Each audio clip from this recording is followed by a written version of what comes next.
at 6:34 on January 28th at Thursday, January 28th.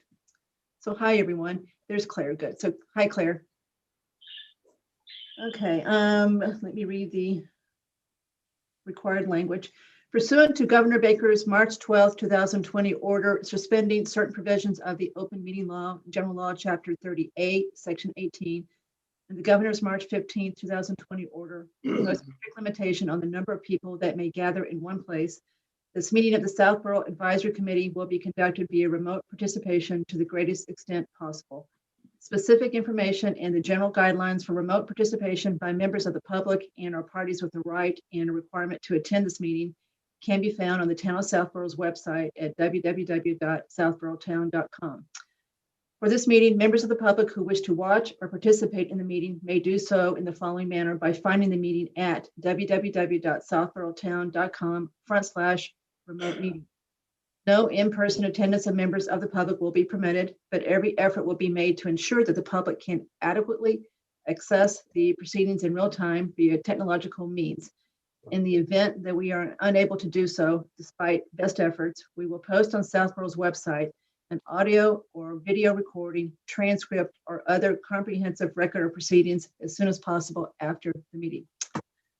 All right, let's see. Let's get a few easy things out of the way. So let's talk about it. So Tim Martell will be here later, Jason. So you may want to watch for him too in case he gets stuck in the audience. Okay, so I think everybody else is here, right? Yep. Okay, so let's jump around a little bit here. So I'm going to start with the review of the calendar for the next few weeks.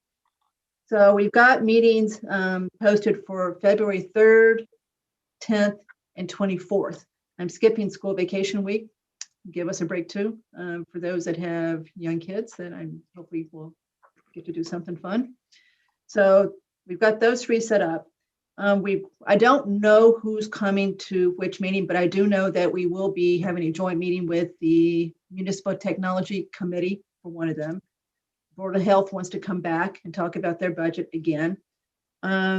And of course, we'll spend a lot of time on the warrant articles themselves besides the budget. So we'll have plenty to do. I'm just not sure in what order yet, but I'll let you know as soon as I know. All righty. Okay, so now let me go to the chair's report because I can do that pretty quickly too. So you may have seen Personnel Board did vote this week on the recommended increase for the SAP employees. The annual increase that they recommended is 2.8%.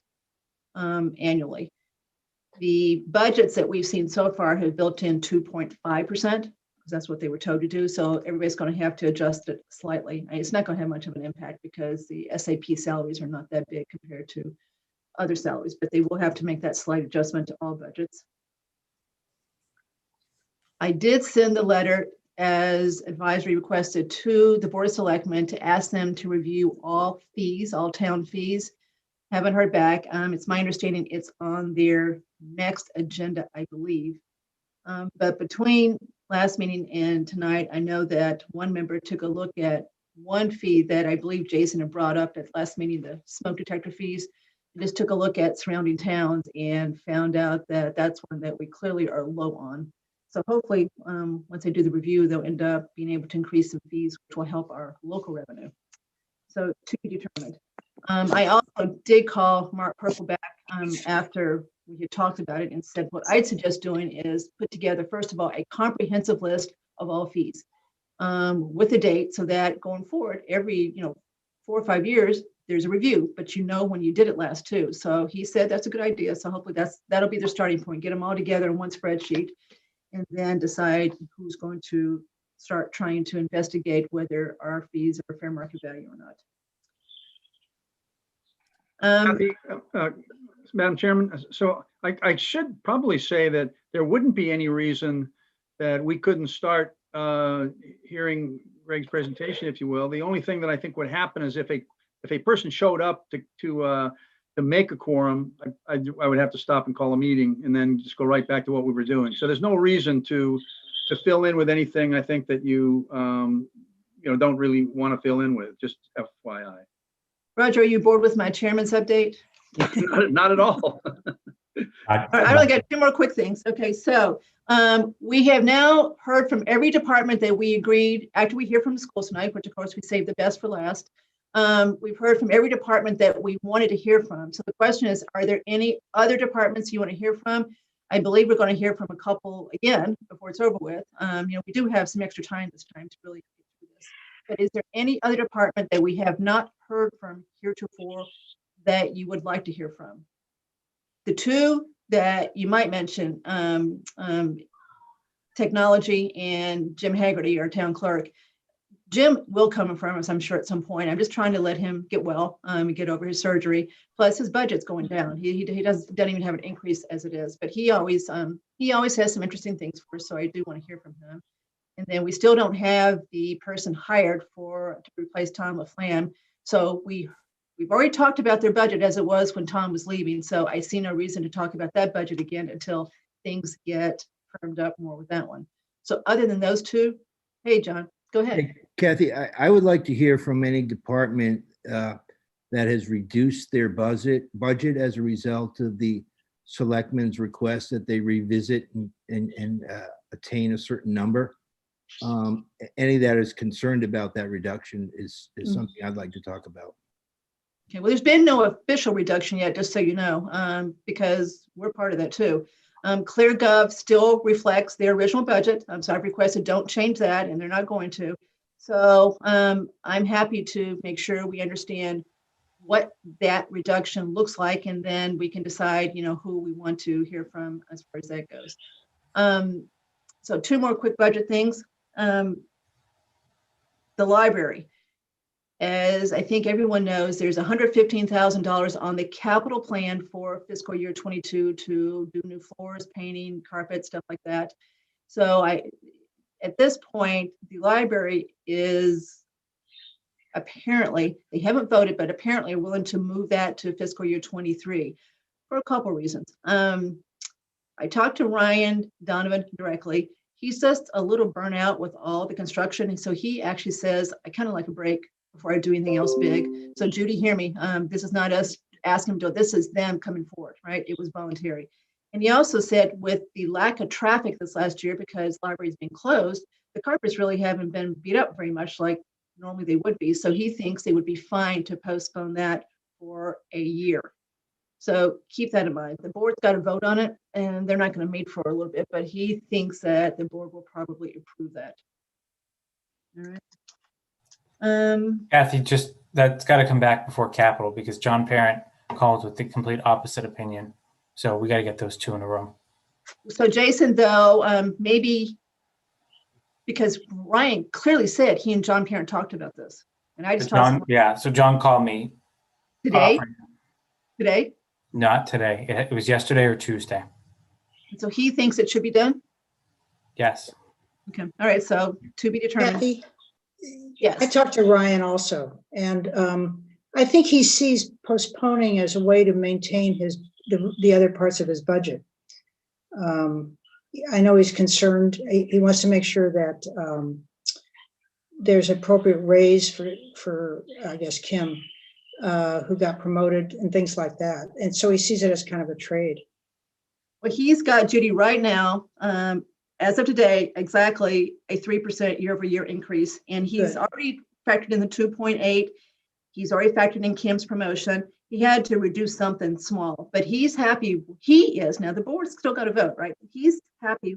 He really wants the 3%. That's what he wants to maintain. So he's doing that.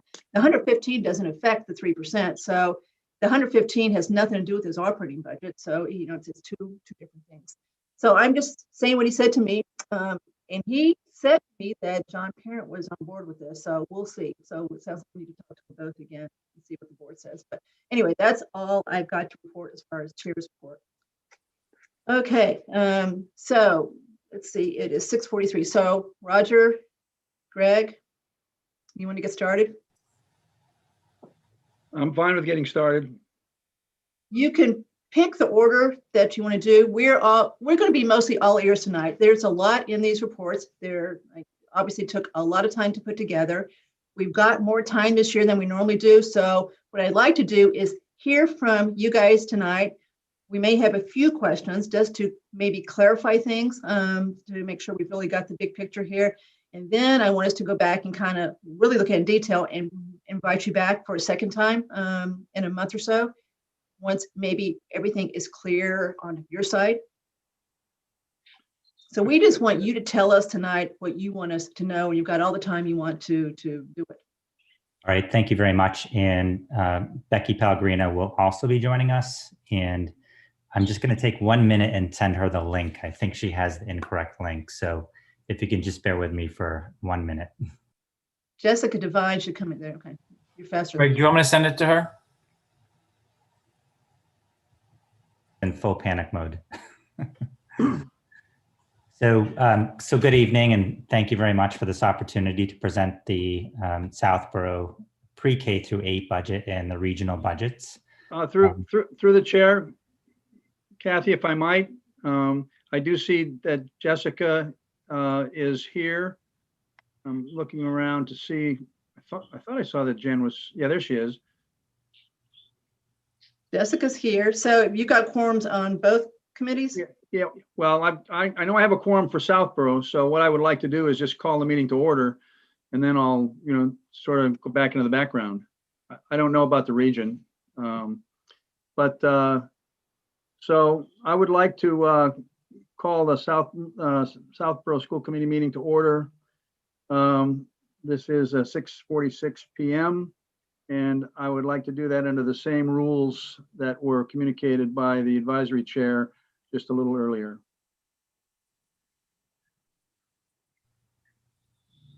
Okay.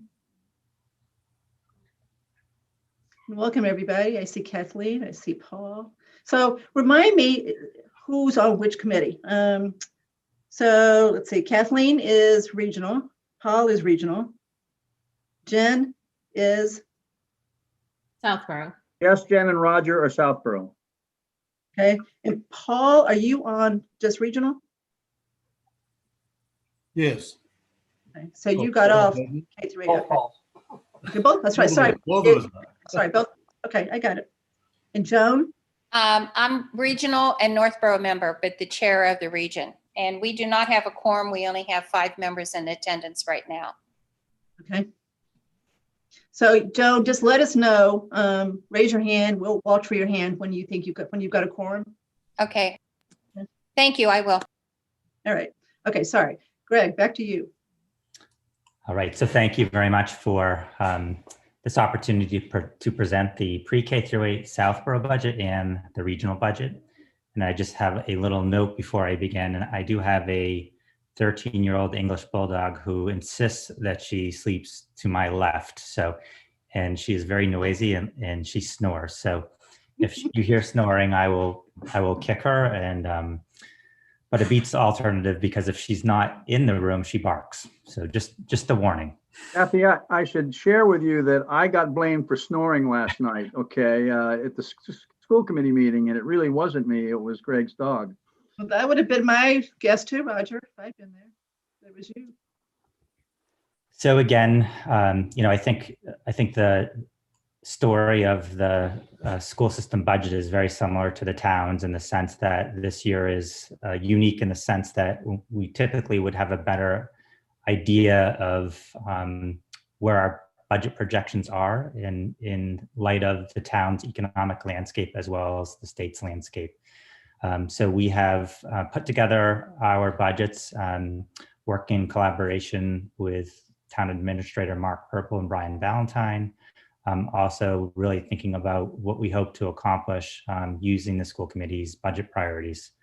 So what I thought I would do this evening is walk you through a brief presentation of the Southborough budget and then answer any questions that folks might have. And then from there, move on to the regional budget. So if I may, could I have the ability to share my screen?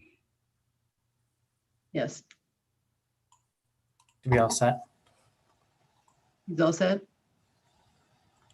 All right.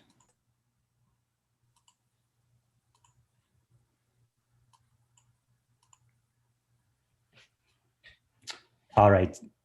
So obviously the budget is a process. So obviously it begins early on in September, and it is a collaborative process through working with the central office leadership team, building principles, and really thinking about what we hope to accomplish moving through the budget year. So I will highlight where we are today. It's hard to believe that it is January, almost to be February next week. And it's always an important milestone for us to meet with the Southborough Advisory and present our current projections. So I thought I would start off with where we left off in fiscal year 21, because I think context is very important. So this table really represents the process that we came to bringing forth to the town meeting members a 2% budget. Last year at this time, when we were presenting the budget, we were at a 4.02%. And the primary reason was out of district special education placements. Again, the pandemic impacted the overall town's economic climate. We went back to our budgets, sharpened our pencils, and brought forth a budget increase of 2%. So what impact did that work have on the FY21 budget? So we did reduce 3.5 full-time equivalent employees. We deferred technology purchases, classroom textbooks, materials, general supplies, and library materials. So again, it did have an impact, and I think this is the context and this is the starting point from which we were building the FY22 budget. I also want to acknowledge that every other town department was in the same situation. So we were not unique, but again, I think it's important to begin where we left off in fiscal year 21. So just a little bit of new information from what we presented last year. So last year we spent the year reauthorizing our strategic plan. So it was Vision 2020. And so we spent the year really thinking about who we were at as an organization, what we wanted to accomplish, and where we wanted to be in terms of student outcomes in 2026. So as you are all aware, we are a mission and vision driven organization. Our mission is quite simple. It's educate, inspire, and challenge all students. When we think about our vision, it's really about helping students graduate from Algonquin Regional High School prepared for the world of work and citizenship in college and career, and really to help make sure along their journey they're developing the schools to be collaborators, critical and creative thinkers, communicators, socially and civically engaged, growth-oriented, healthy, and balanced. This year, it was also an opportunity for the school committee to reauthorize its budget priorities. With a new strategic plan, the school committee members have held several meetings and decided, what are the priorities moving forward this year. And I will not read these priorities to you, but again, I think these are important priorities for us as an internal organization as we make decisions around what to fund, what to move forward, and what not to.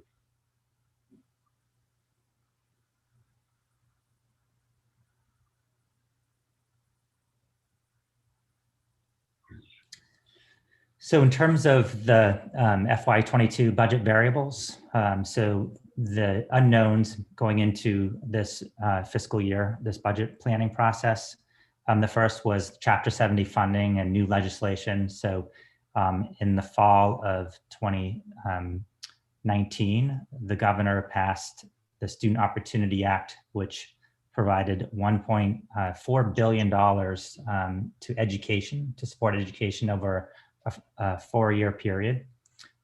We were anticipating we would see increased Chapter 70 funding from that Opportunity Act, specifically around special education transportation reimbursement. So our students who are out of district as a result of their needs and placement needs, we are required to transport students to these out of district placements. In prior years, that was not circuit breaker eligible, so we were not reimbursed for those expenses. And with the Student Opportunity Act, we were anticipating that in this fiscal year 22, we would start seeing reimbursement. However, we're not sure where that is in terms of the overall governor's budget and priorities. Out of district special education funding, circuit breaker. So again, the mechanism from the state that reimburses the town of Southborough for extraordinary expenses of out of district placements. What we see in very difficult budget times is we might see Chapter 70 increase, and then we'll also see circuit breaker decrease. So it is a balancing act. And then COVID-19 fiscal year 22 expenses. So at the time we did this work, the stimulus bill had not been passed. And this is something that we are thinking that we will incur some expenses in the fall of 22. PPE and other protective equipment that students and staff might need. And then lastly, the town economic landscape. Obviously, we are one department of the town. We are the largest component of the town's budget, and we do partner with the other departments to make sure that we promote and present a budget that is within the town's constraints. So the budget drivers for fiscal year 22 was really looking at some of those deferred expenses in FY21. So instructional technology was one of the expenses that we deferred. So that was in this FY22 budget, some restoration, that's a little under 50,000.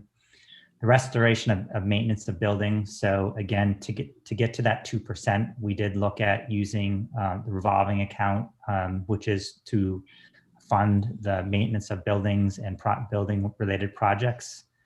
So we did use 80,000 of that. Teacher salaries, which is $366,013. So a total of a little under $500,000 for the budget drivers. So what are the budget offsets? So again, this is the circuit breaker reimbursement. Again, this amount reflects the state amount that the town has been awarded to offset its out of district placement costs. And again, this is just a portion of the costs that for out of district placements. So the overall budget really is a level services budget with growth in targeted areas. Where we are at this point in the budget process, we are recommending a budget increase of $664,981, which is a 3.31% over FY21, or a 1.1% over the 4.02% increase that we were hoping to move forward with. However, the pandemic changed that context. So in terms of the recommended budget summary, some of the area growth areas. So we're seeing some purchases in terms of instructional resources and professional learning, specifically in instructional resources around history and social science and mathematics. History and social science, the state released a new framework 2 years ago, and we're in the process of adopting those new standards and are required to purchase some new materials to make sure that our students and our teachers have the resources they need. And mathematics, so we have a license. We had a 3-year license for our mathematics program, and that is up at the end of this fiscal year. And there is money in the budget to continue with the program. Translation services. So again, as an organization, we are becoming much more diverse, and we think it's extremely important to provide families with information in a way that they can access it. So we are translating many more documents, report cards, and key information. So we have seen an increase in that expense. And then lastly, absent management software for employees. So currently when a teacher is out or an employee is out and requires a substitute, that is done by People Power. So we have people subcallers. We are recommending the purchase of a substitute management software, which will help make it more efficient and utilize less people power. And this expense is shared across the town of Northborough in the region. So Southborough's portion of this expense is 30% of $10,000. So continued budget conversations. So we continue to have conversations in this budget process around student level supports for academic interventions. And we are anticipating that as a result of this very challenging and unique year, having a hybrid model, that students may need some short-term interventions to get them back up to speed for potential just gaps in learning as a result of the pandemic. So that is something we're looking at. We're looking at instructional coaching capacity to support teaching and learning. So this is really not a budget increase, but really thinking about how we're utilizing our current faculty and staff to really maximize expertise and provide teachers with support, and really focusing on instructional practices in the classroom. And lastly, we're looking at implementing recommendations of the music study and world language study groups. So looking at our preschool program and having music at the preschool level. And then in terms of world language, really looking at expanding our world language program to the 5th grade level at NARI. So just in summary, where we are currently. So the initial budget requests from all departments and directors and principals represented an 8.15% increase over fiscal year 21. We knew that was not a realistic percent increase. However, we do always begin the budget process around thinking about, what if the money were no object? What would we hope to accomplish? So it's an exercise, and it's an important exercise because it helps principals and directors to think outside of the constraints of money, to think about where we want to go and what we want to accomplish. Again, the iterative process, principals, directors working together, we reduced that by $895,000 to bring the budget to a 3.94%. And again, sharpening the pencil, having further conversations, having greater clarity in the budget numbers. We reduced that to $171,076. And at the last January school committee meeting, I presented a recommended budget of a 3.13% increase.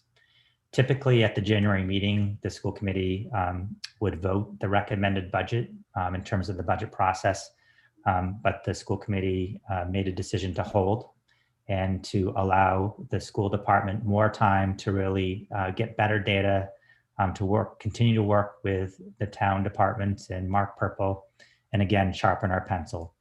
So at this point in time, the budget that I'm presenting to you is a 3.13% increase over fiscal year 21.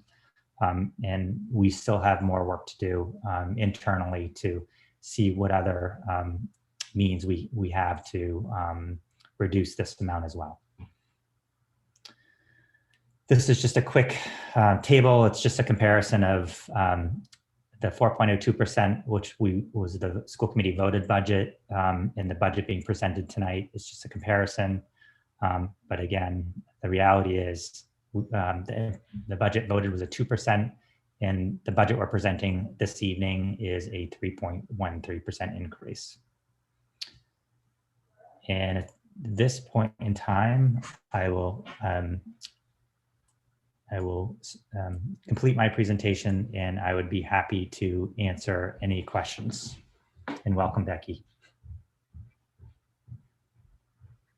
Is Becky here? I still don't see Becky. Oh, there she is. Yes, Becky. yes, There I you go. am. There you go. Hi. There you go. I Hi. found it on the town website. So Roger, do you want, or anyone else on the school committee want to say anything at this point, or do you want us to start going around the room with questions? Well, I'll just, so my own response is I don't have anything to add to Greg's presentation this evening. you know, as he said, we did not vote this budget, at least yet, because we thought it was important to do some more work. We don't know what the results of that work would be yet, but you know, we're still working it. I noticed that Kamali Amelia has joined Jen Primack and Jessica Devine. Certainly, if any of you would like to say anything to advisory at this point, you're welcome to. You can see your hands, and it doesn't look like I see any hands, at least at the moment. So I guess I'll go back to you, Kathy, for advisory questions of Greg or us.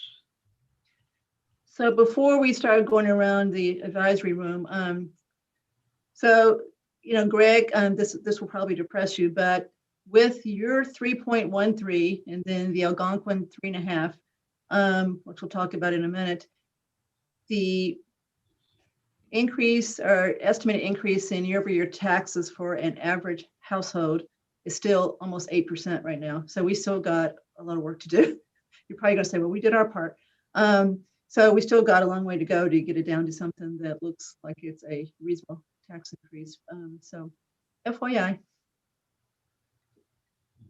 Okay, so I'm just going to call on people as I see them on my screen, not necessarily in particular order. So Jason, you want to start out with some general questions as far as things you want to know in order to be able to really get your arms around this? Sure. So thanks, Greg, to you, your team, and Roger, you and your committee. I know we've obviously had a lot of opportunities to interact over the year, and just wanted to maybe start by thanking everyone for what you've done to date this calendar year for your students. And obviously with tonight's announcement, obviously couldn't be more thrilled that you know, you're trying to do everything you can to optimize the educational experience for our kids. So just wanted to thank you for that. My questions are probably not going to come as much of a surprise, but I'm going to start with hopefully an easy one. Is there a change in full-time employees in the proposed budget year over year? There is not. There's actually, if you look at the employee data from last year that was presented to the current proposal, it actually is a slight decrease. And again, partly because of the budget reductions at the end of fiscal year 21 to amend the budget, and then also partly because of how we report cafeteria employees. And Becky, I'm not sure if you want to share any details, but no, there are no new positions in this current budget. And this kind of an adjunct question to Jason's, when is the date that people have to put in for retirement if they are going to do that? January 15th. So we're past that. Okay, and this all reflects that. Anything that happened, you've got this reflected in here. Okay. Sorry, Becky.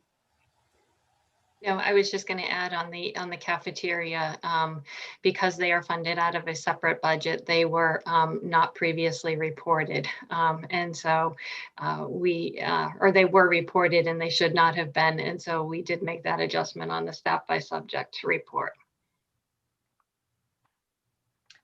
I don't understand. So can you clarify what you just said?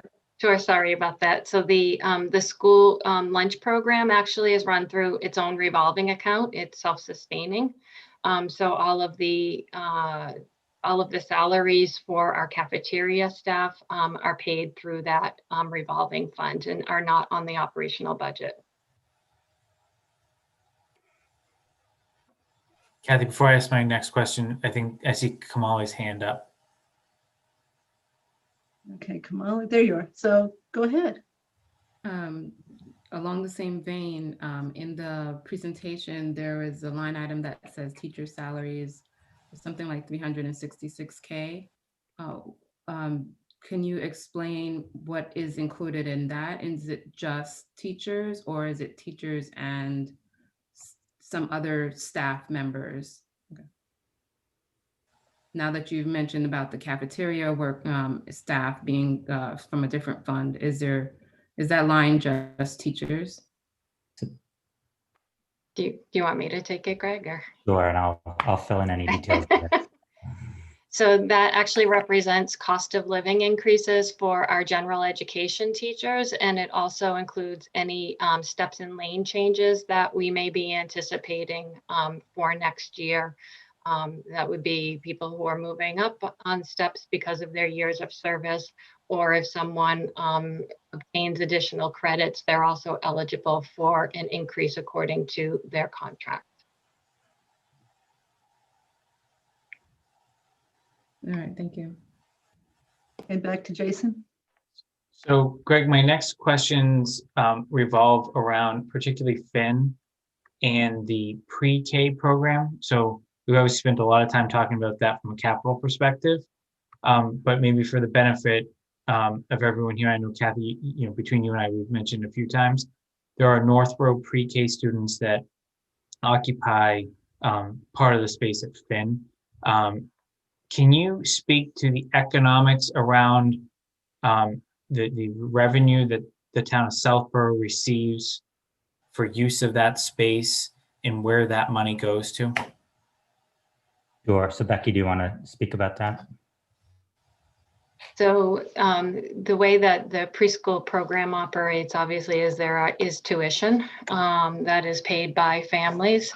That tuition does help to offset the cost of the building, some staff there, and then also supplies. And then the remaining amounts are included in both the Northborough and the Southborough K-8 budgets. So is there no reimbursement to Southborough for use of the space? There is not. So, Roger, maybe that's something for you and your committee to think about, is the town of Southborough is maintaining a capital asset, but not being, it doesn't sound like being reimbursed for the same use of space that we have with the superintendent's office. Is it probably the best other example I could give? So I didn't understand that. So we keep the revenue. Okay, I'm sorry. We keep the tuition. It goes into our bank account, right, Becky? It's actually it's a revolving account, and so it's jointly held by the district.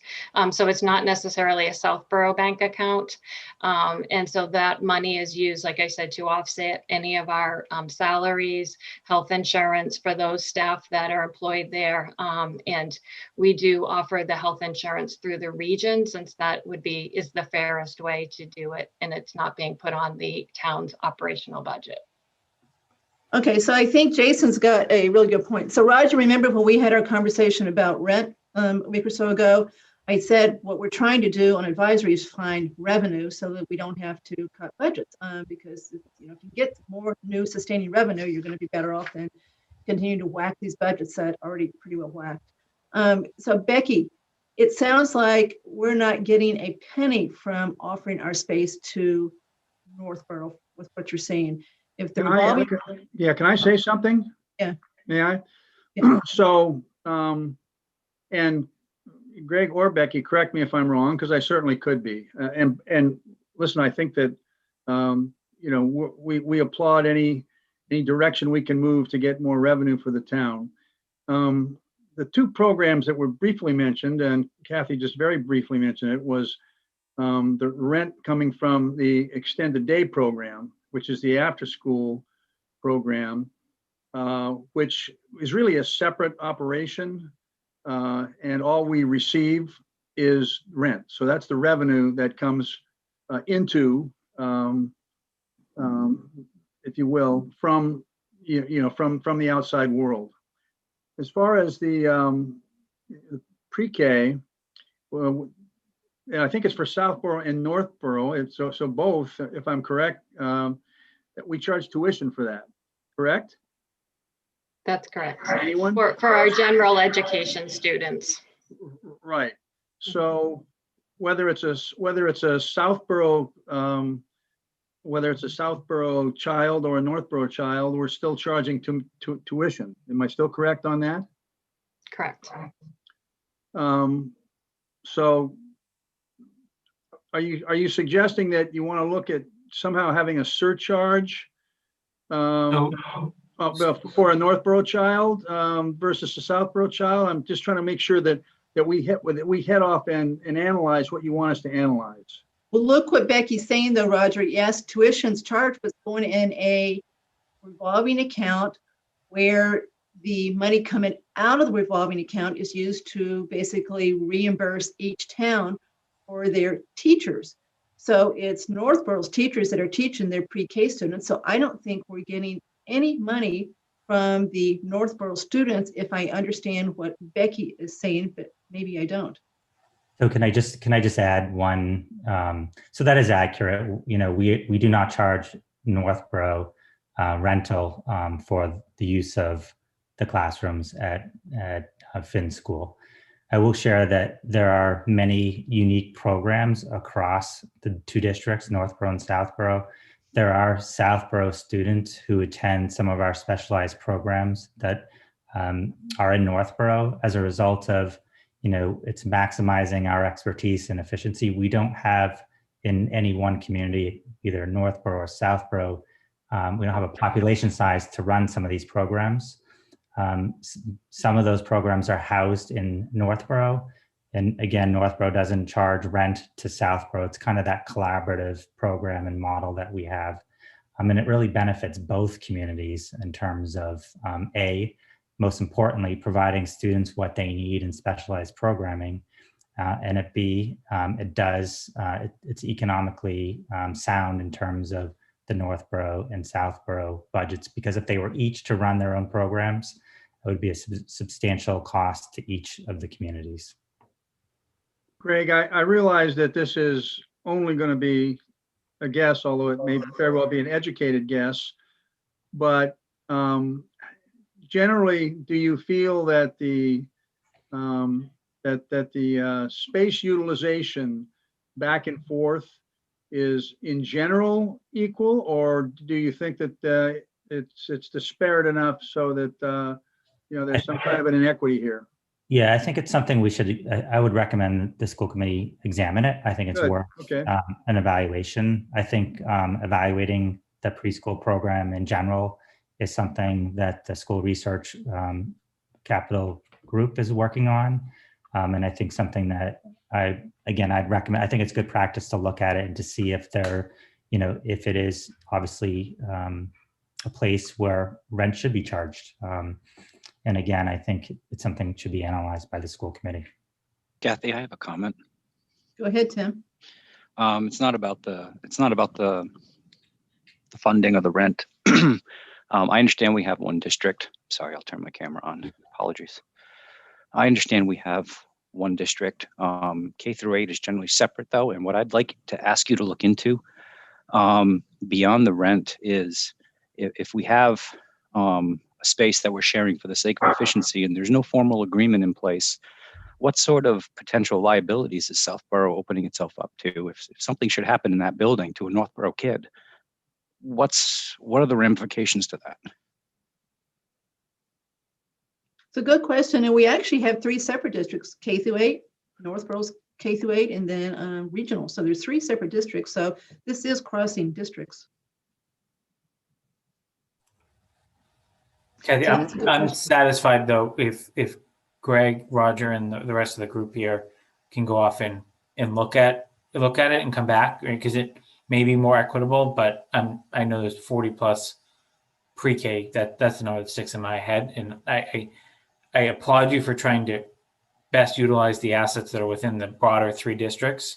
I just want to make sure it's fair and equitable, because obviously I know there's members of Northborough on from the region, but I just want to make sure it's fair and equitable, because if it flips someday too, I would expect Northborough's going to come asking Southborough for their fair share as well.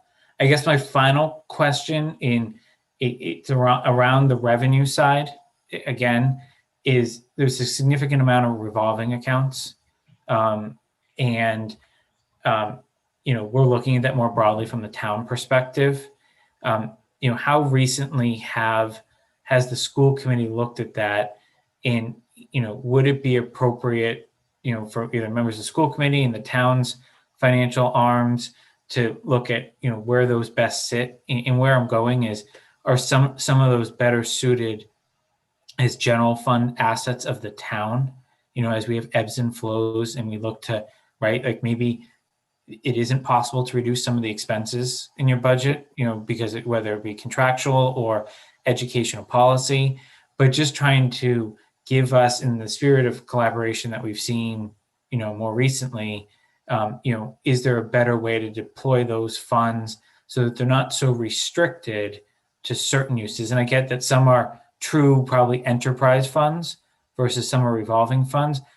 I'm not expecting an answer tonight, but just wondering when the last time that sort of setup was looked at, and if you'd be open to exploring, what's the best future model to benefit kind of not only the schools, but obviously the town as a whole.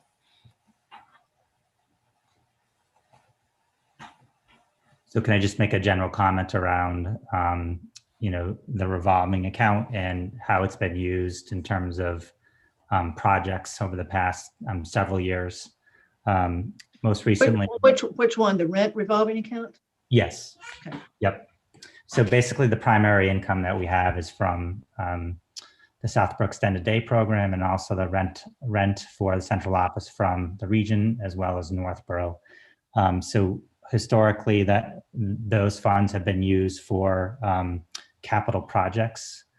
So one of the most recent is the Finn boiler, although it wasn't the entire amount. That was through an MSBA accelerated repair project. We did use $40,000 to offset some of the expenses from that project. The Woodward driveway project, again, we used the revolving account from the rental agreements.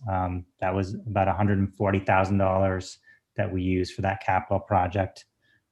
We've made repairs to flooring at Neary School, the fire alarm panel at Neary, as well as access control projects. So security cameras and upgrading the phone systems. So again, we've used these funds for capital projects that typically we might bring forward to the town to consider as a warrant article. So that's historically how we've used those funds. In terms of examining other methods of how those could be maximized and expended, I would leave that up to the will of the school committee. Yeah, I mean, I think it certainly does make sense to take a look at if there's a better way to do that. So Greg, before you get worried that we're proposing to move the rent revolving fund in total to the town general fund, we appreciate the fact that you've got a $21 million budget, and therefore you need some room for something to pick up things that go wrong. That it's if you're going to be asked to make this budget as tight as it can, you got to have a little room to do things that weren't anticipated. So we get that. But I just got to ask one question before we go. I don't want to get stuck talking about revolving funds all night. Why would the Finn boiler go through I know I actually saw the revolving fund, so I've seen what's gone through it. Becky sent it to me, and I actually talked to Brian Valentine and Carla about the Finn boiler this morning because it made no sense to me that it was being charged to your revolving fund. So I was told it's temporary. They had to do it that you guys had to do it that way because the bond wasn't floated yet, so it had to be paid for somewhere. So it's going to come out of there. But why would the 40,000 stick? Why wouldn't the town approved the whole cost of the boiler. So why would anything be left in your revolving fund as far as the cost of the Finn boiler? If I can just speak to that, we are waiting for the final pro-pay from the state. So there are still some funds that are remaining. Eventually, we hope that it will be fully reimbursed by the town and by the state. And that is our expectation. Okay, that's enough said, Becky. That's what I would. Yep. Okay, so it's temporary. Okay, so is that it for you, Jason? Thank you. All right, Andrew P. Okay, so I think Kamali had basically my question was on the teacher salary was a 4 hold on, I have the number here, 29% increase. So I think what 2.5% is the cost of living adjustment, and then the other is just basically anticipations for people jumping levels or grades or getting further education. Okay, so that kind of made more sense to me. And then the other question I had, Greg, I think at the beginning you talked about COVID related expenses for the fall of 22. With the new, obviously with the passing of the extension of the CARES Act, is that something you're going to revisit and see if, you're going to be reimbursed for some of that and adjust your budget accordingly? Yeah, I think the two expenses that we're potentially anticipating are the need to continue to do COVID-19 screening of our students, again, depending on when the rollout of the vaccination is available to our students. So that's one anticipated expense that we would hope to continue to partner with the town and the CARES Act funding, again, because of the restrictions of how you can use that money. Yep. And then some of the other funding that we are receiving, we're able to expend that through December 31st of 2021. So we are still waiting for more information about exactly how much we are receiving with that. And Becky's keeping a watchful eye on those amounts, and those funds will be used to offset any unanticipated COVID-related expenses. So, but are those expenses in your budget today, and then, or are you factoring in your budget that they're going to be expended? No, they're not in our budget currently. Okay. Andrew, why don't you make it clear why you're asking that question? Well, if they're going, if COVID expenses continue through the rest of 2021, right, the fall of fiscal year 22, and you can expense that, I just don't think we should include it in the budget. But it sounds like it's not in the budget. You're kind of anticipating that you'll be able to use CARES Act for that funding? Correct. Okay, makes sense. All right. All right, Judy?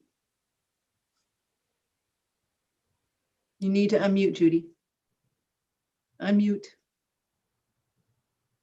Keep muted when I ask my questions. There you go. What are the academic costs of the pandemic? I'm talking scholarly costs. Have you seen that the students are having more trouble studying? How are the seniors doing? Briefly. Yeah. So in terms of I think in terms of content and where we would be in terms of content introduction to students, at the last regional school committee meeting, Principal Bevan presented an update. What we did to approach this year was we really looked at prioritizing the content and really thinking about, what are those essential power standards that we need to make sure our students have access to and learn about. So the prioritization is how we approach this year. We are fairly close to where we would be in terms of teaching content. We're about 2 weeks behind where we typically would be. And we also had 10 days of professional learning at the front end of this school year. So the school year was truncated as a result of that by 10 days. So we are looking at our assessment data and looking to see where students are performing relative to prior years. And it's something that I think we will continue to monitor very closely. We're trying to provide students with what they need in terms of any interventions. But I think this is something that we'll continue to see over the next weeks and months and into the fall, that we'll have to make those short-term interventions for students, not because they're not capable, but because maybe they just didn't have access to the content or the learning model wasn't as effective as we would have hoped. If I could add to that, Judy, one of the difficulties with that question, the cost, is it's not clear that we'll know the entire cost even this year. I mean, some of these costs, may show up downstream, and those are almost impossible to predict. But you can only sort of do what we can with, with kind of what we see in the current situation and the measurements that are occurring now. I think also, Judy, one of the challenges, I'm sure you're aware of this too, is all of those metrics that would typically happen in the spring. The taking SATs and APs and MCAS, some of those standardized metrics really establish a baseline to look at where students are progressing and their growth. Although we did have students participate in many of those assessments, it wasn't the same. So the data that we entered into this fall and are using is not as robust as it has been in the past. So, we are doing formative and summative assessments with our students along the way, and we're using that data to develop a baseline, but it's been more challenging than in prior years. I'm thinking a lot about the high school students about to go to college. They're the ones who frankly worry me as a college professor, because they were weak to begin with. I'm not talking about your students, but just generally, we saw this striking decline, and now it worries me even more. So I don't know the answer to this, but. This is Tim, and I was going to ask a similar question. I do have a child at Algonquin, and I was going to ask, are there any plans or any discussion around supplementary activities or training courses as the students start heading into the traditional SAT, AP testing time of the year? So in terms of preparing students for taking AP exams and SATs. Right. I know that everybody's in the same boat. Yeah. Right. And I don't know how the college is going to handle this. I know that there are some colleges who have already declared they're not even going to look at them for a number of years.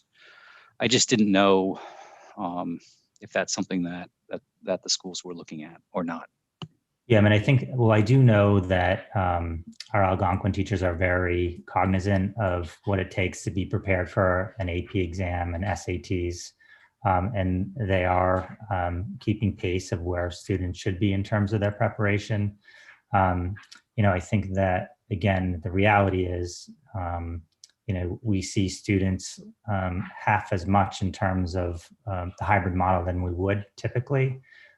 So it is having an impact. And I can follow up with a more precise answer, Tim. I can speak to Principal Bavin to see exactly what they're doing to support students in preparation for specifically SATs.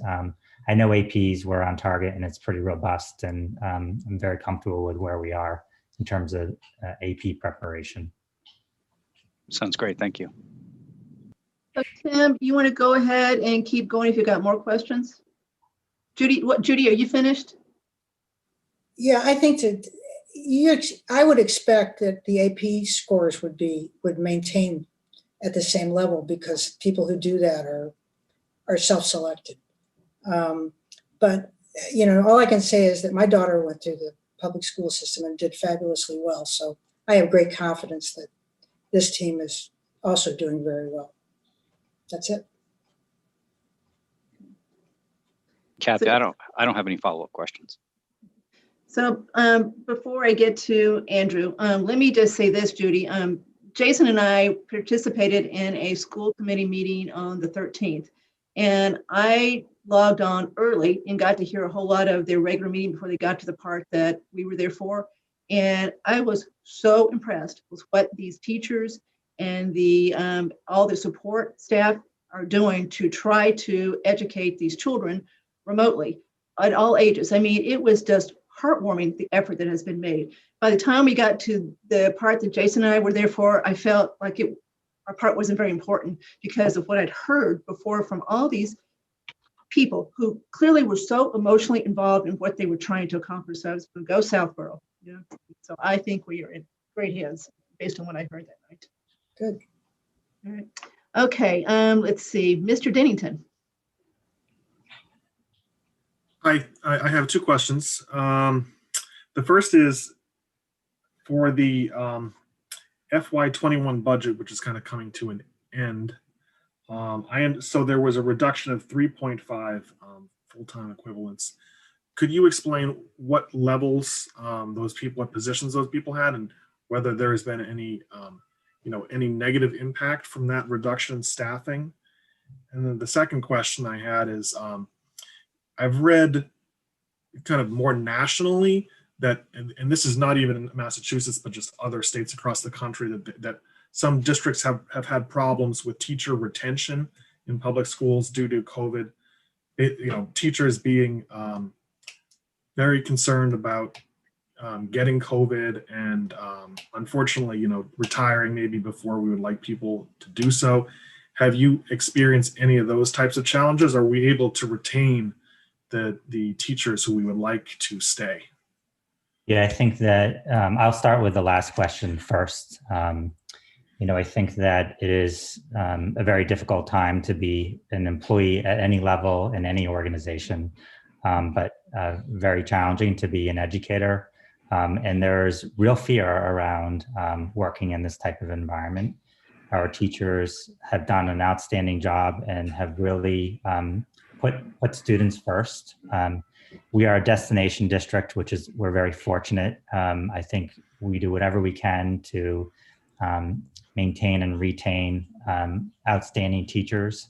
And the past history has served us well in this pandemic because teachers have stayed with us. There have been teachers who have needed accommodations, who have worked through it with HR for a variety of reasons. But again, we're looking past this pandemic to think about what we want to endure. And one thing we want to endure is our great people. So we've done whatever we can. So we've not seen a lot of people who've chosen to retire. A lot of people have asked if they could retire. But I think that's more reactionary than really wanting to. What we struggled with is really hiring teachers to manage some of these difficult challenges that we face, offering a standalone remote program and then a hybrid and supporting kids on the hybrid remote days. The pool of candidates to hire is almost non-existent. We've never experienced this hiring lack of candidates. Usually for an elementary position, we have 150, 200 applications. We're lucky if we get one or two. That's been the biggest challenge. And the other question was, sorry, Andrew. Yeah, so there was a reduction of 3.5 FTE last year. What were the positions, and is there any? So in terms of whenever we have budget reductions, we always try to make those reductions through attrition, through retirements, again, so we don't impact our employees. So Becky, do you want to talk about those 3.5 positions? Sure. So it was a combination. We had a retirement that we did not backfill. And then we also had a couple of aid positions or paraprofessional positions who were working one-on-one with students at Trotter. And they were aging up to the high school. And so those positions needed to move from the Southborough budget onto the regional budget to support those students. So we were able to really achieve that and not backfill any positions at Trotter as we may have done in the past for newer students.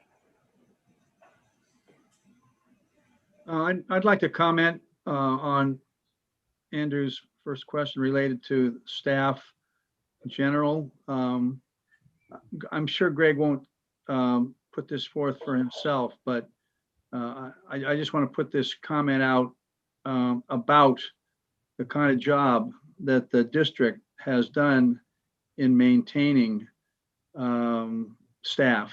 When we go back a number of months ago and we started to assess risk, and there's a lot of areas of risk in this whole COVID situation. As far as risk to the education for the kids, staff was the number one risk, and it just didn't happen that we've been, at least I think relatively successful in that area. It was an awful lot of hard work, and frankly, I think sleepless nights, for people in the district about how to make sure that we could maximize the availability and quality of our staff. Andrew, I will share that, in terms of our priorities for looking at reductions. So we always start with things first, materials and supplies and things that, we can do without for a year. And then we look at making sure we're maintaining our program. So we never want to eliminate a program, because once you eliminate a program, it's very difficult to restore it. And then we look at, what reductions can we make that have the least impact on what students experience in the classroom. So we're really trying to maintain our class size policy ratios, maintain the services students receive. And those are our priorities. So when we look at the reductions that we make, we try to have the least impact on what students will experience in the classroom.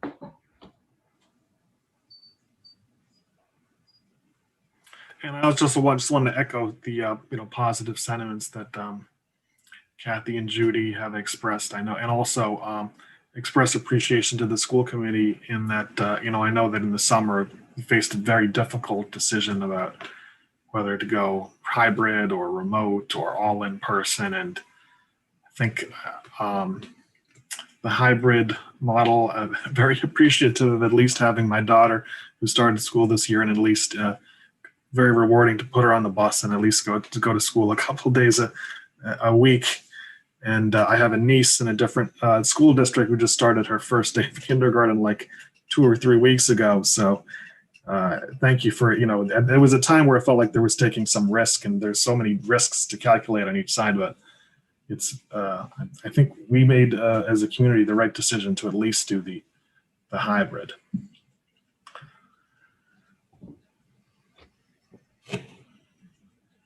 Is that it, Andrew? Yes. Mr. Rooney?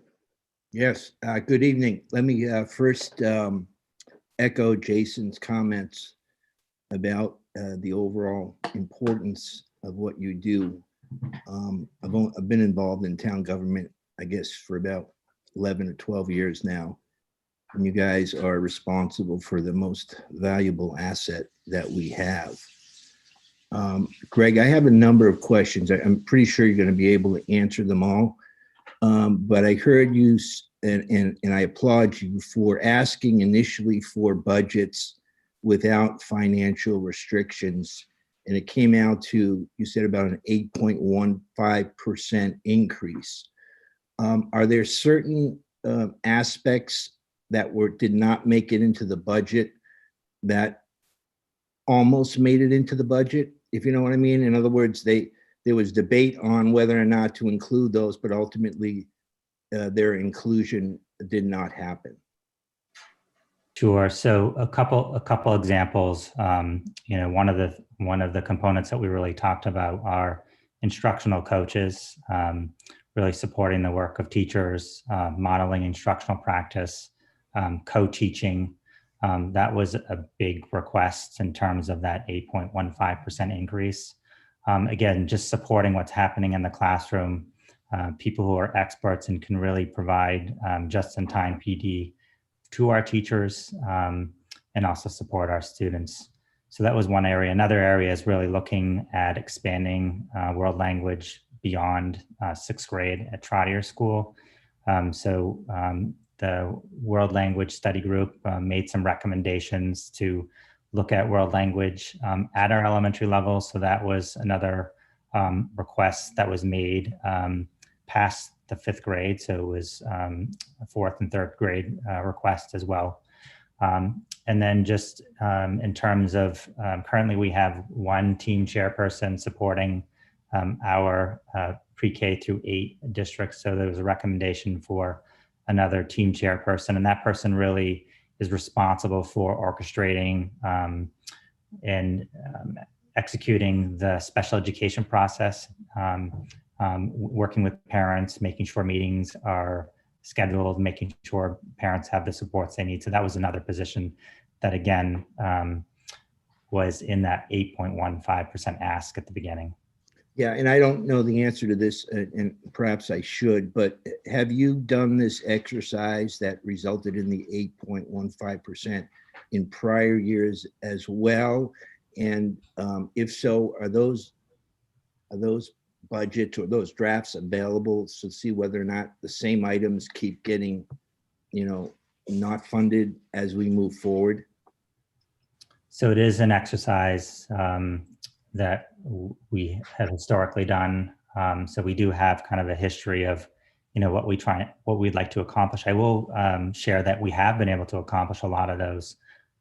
Having a vision and slowly implementing those, incorporating those into the budget. So we've had a lot of success. We've made progress, but it's not all at once. That's for sure.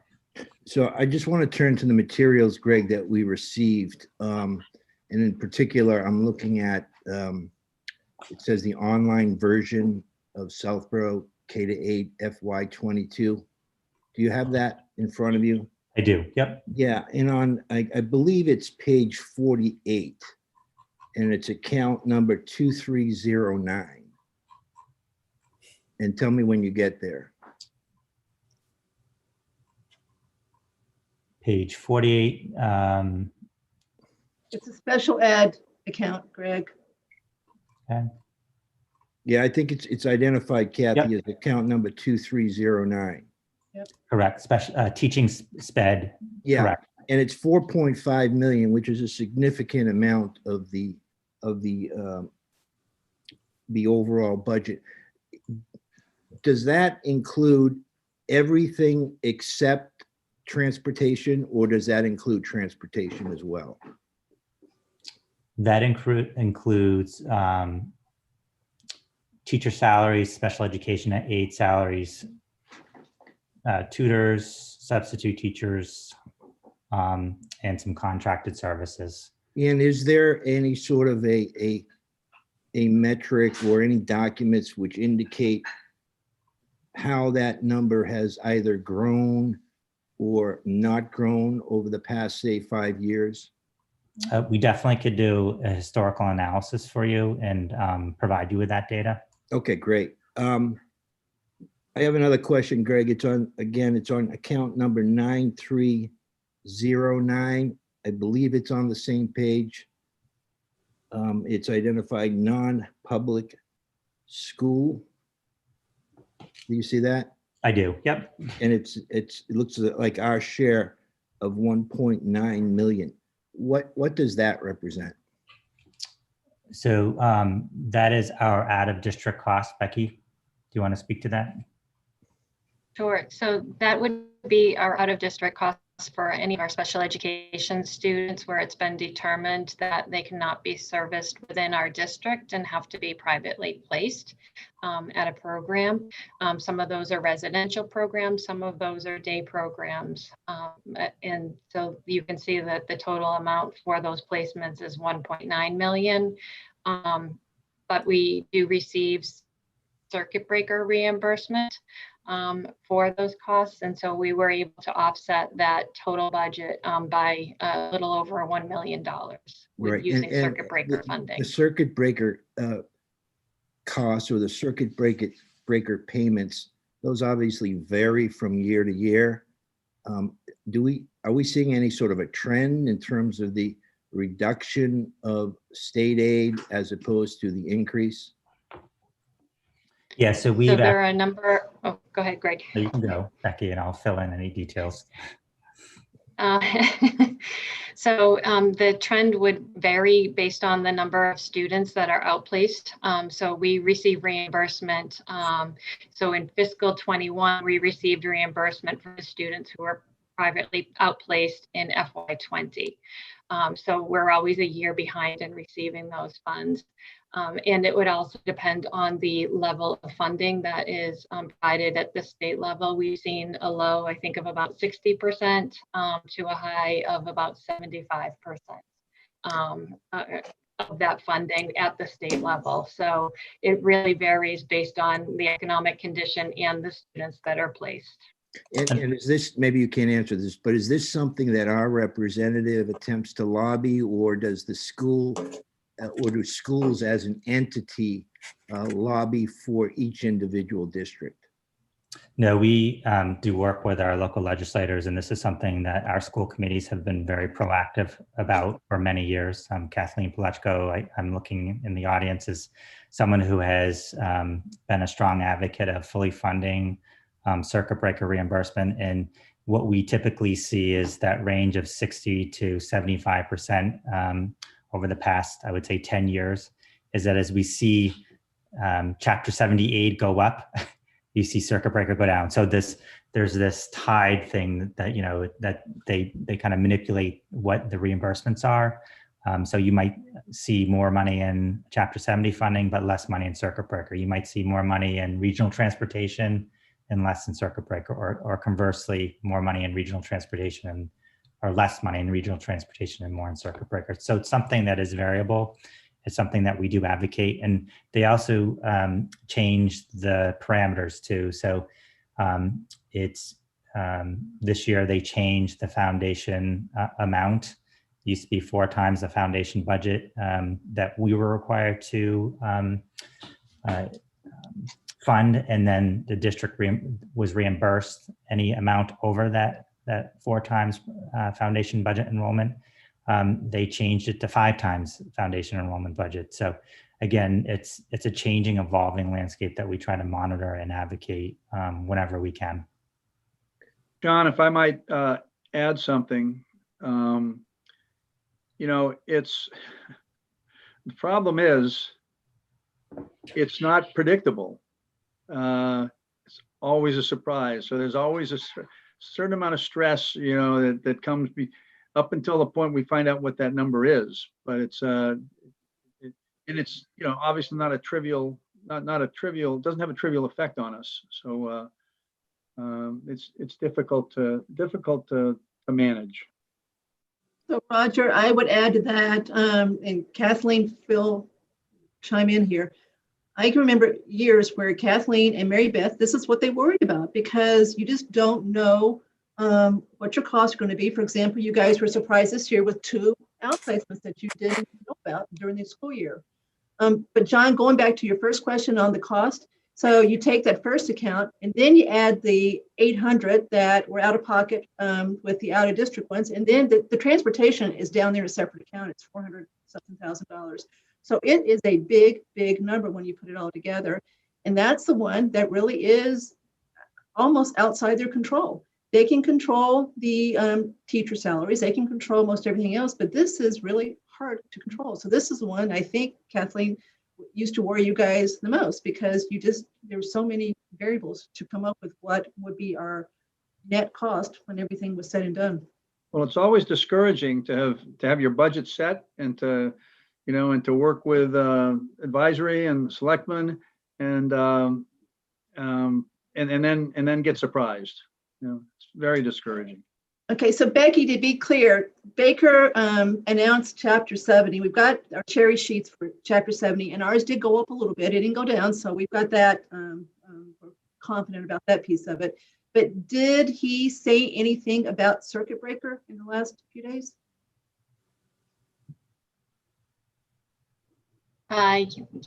Yes. There was, I'm actually trying to look at the number right now, because I know that circuit breaker, I believe that they decreased the funding for circuit breaker in the FY22 budget. We have not received what our number will be, though. We would be waiting on that once we file our claim for FY21. One thing that we do that has been helpful is we receive funds in FY21 for our FY20. However, we are able to carry over those funds into the next fiscal year. So for budgeting purposes, we will use funds received in FY21 towards FY22. So that's why we have a good number on circuit breaker reimbursement, because otherwise it's too variable for budgeting purposes. Hey, Kathy, I have one more question, if I may. Go ahead. Greg, on my page 52, you have a coronavirus relief fund of $275,000. What does that represent? Hang on, let me get to the same place.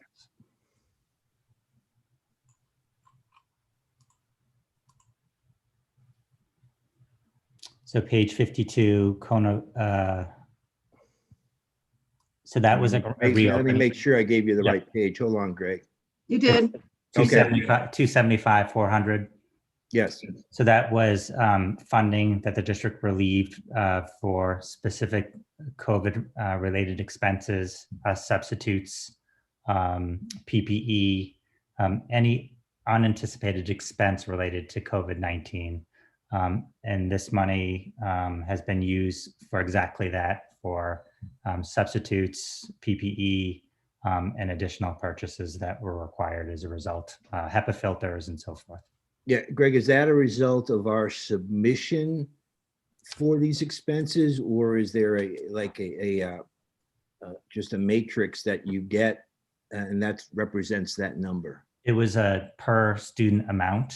Okay. I believe, Becky, it was a per student amount, and that's just multiplied by our enrollment, and that was equal to 275, 400.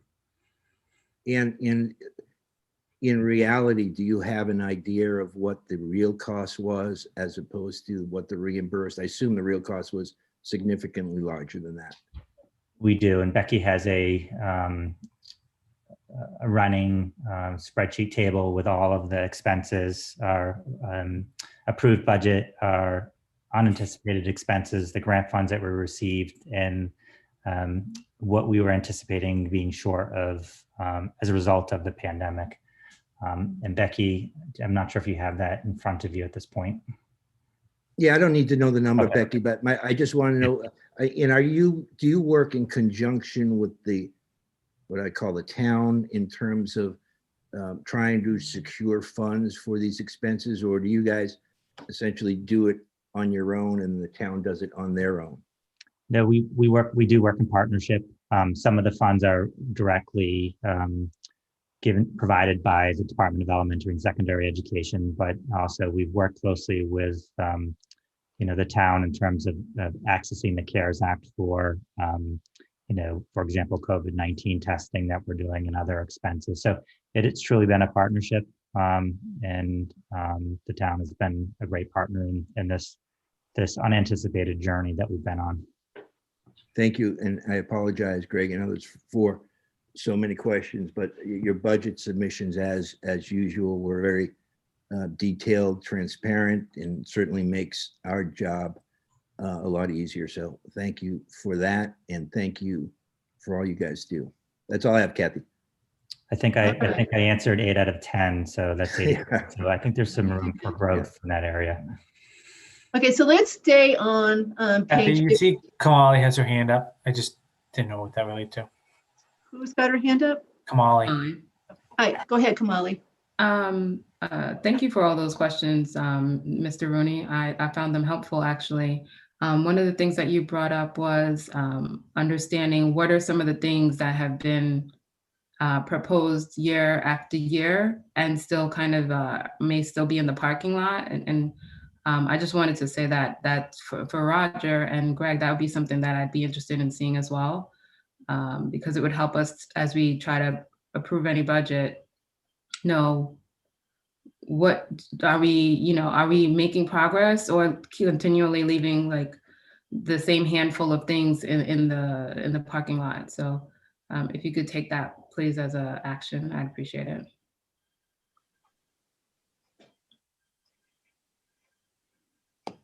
John, just one thought I had about your thought about the 8% increase. I found it interesting on page 48 of the budget presentation. There's an interesting slide about historical budget increase. It goes back from 2001 to 2022, and actually well before I lived in this town, I mean like 2001, 2003, there were years where there were 14% increases, 9%, 7% for a sustained period, it looks like. And now we're kind of in this era of 1s, 2s, 3s. So I just kind of surmise it maybe had to do with population, that the population is just not growing as much, and that maybe on a per capita basis, the funding has been kind of relatively even. That doesn't really directly answer your question, but it did, help me explain it in my own mind a little bit. Can I take that one? Could be totally wrong about how I interpreted that data. So I was actually going to get to that one. So let me just say here what I was going to say. So if everybody will focus on page 50 of the K through 8 presentation, I mean, this is a great slide. It goes, takes you all the way back to 2002, I believe. It shows a year-over-year K through 8 budget increases. And you can put this, you can basically put it into two camps. Through 2008, the increases were really high. They went from 15% to 7%, nothing less than, well, there was a sixth one. So these are really high year-over-year increases. From that point on, you're going to see that they were all three, mostly 3 or less. There was one that went to 4, but mostly 3 or less. So a real big division as far as budget increases. So Roger, you can disagree with me if you want to. You were involved back then. The people or the person who ran the school committee back in those earlier years was just a different type of person. He demanded that the school get bigger increases than the town could afford or wanted to do back then. And then he left. He left town. And then since Dr. Gabron was superintendent, and then Christine and now Greg, those administrations have absolutely worked with the town and tried to derive a budget that seemed to fit within the town's finances. So it really is a tale of two cities. And so I was going to point that out too, if anybody wondered. Now, some of it is population. Some of it is the fact that the school population has gone down over time, but the most of it is what I just said. As far as this, it was just a whole different philosophy back then. There was a lot of Kathleen will remember this too. There was a lot of friction between the groups that has not been that way for about 10 years, which is great. If I might just kind of confirm that, at least in my own thinking, when I guess when I heard John mentioned how long he'd been involved in town government, I started to lose track of how many years I've been involved in some way. And Kathy, you're absolutely right. At least the collegial attitude, I think, between and I don't necessarily attribute it to schools, but just between schools and advisory and selectmen, it didn't exist, or if it did, there was a very small amount of it when you go back. Now, I don't know, like you said, if the if those variances, that's a pretty big drop, right, from the 14s and whatever it started out as, which I'm not sure that all has to do with a working relationship, but I think in general, you're 100% right that the relationship has had a lot to do with kind of maintaining control of these increases. I can't agree with you more. So that's okay. So now I wanted to go to page 7 on the presentation, Greg, and because this, Mr. Rooney, this will help answer the question you started out with. They do show on slides or page 7 of the PDF how they started out last year too. They started out 9.52, got to 672, went to 404, and then did the exercise that everybody did to get down to, well, actually, then it went back up to 6.72. So anyway, they do explain for fiscal year 21 too, all the different permutations they went through before they got down to the final flat 2%. So they definitely went through the same thing last year as far as starting at a number and having to start chopping it. So Kamali, I don't know what went into those chops either. I can't remember, but this is a fairly, I think, normal process to get to something that seems to work within the town budget. The school budget, including benefits, is about 2/3 of the overall town budget. So if the school budget comes in high, there's no way we're going to end up with a reasonable tax increase. So it all revolves around the schools. The town can certainly make it worse. But if the schools, for example, came in at 5, the town would have to go negative on its side to get to a 3% year-over-year increase. So that's how important the school budget is to everything. Without the schools being able to do what they've done for many, many years now, we would have an even bigger problem than we normally do and have this year. Go ahead, Roger. I had wanted to ask this question early, but it, right after you mentioned it, when you talked about where we are at the moment as far as how these numbers are rolling up to a tax increase of 8%, which I think you said, so we know we have work to do. Do you, is advisory or selectmen, do you have a target yet? Or is that really something it's inappropriate to kind of look at least at this point in time? Or is there any sort of a number that you're trying to get to, whether you think you can actually get to it or not? I'm curious. Advisory hasn't voted a target, Roger. So what I'm going to say is not something that we have voted on officially, but we have, no one thinks that 9% where we started is appropriate. I don't think anyone thinks 8.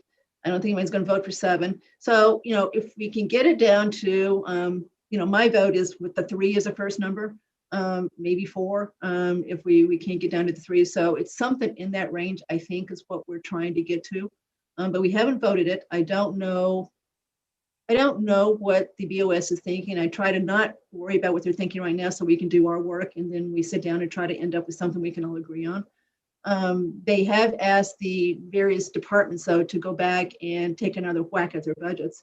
So the 8% we've got right now reflects the budgets that were submitted based on the parameters that were established, with a 2.5% increase in the non-union salaries and the non-management contract salaries.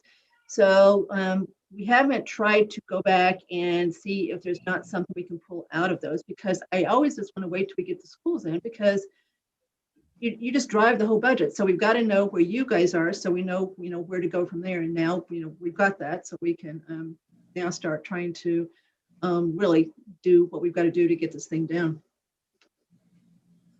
Thank you. Okay. All right.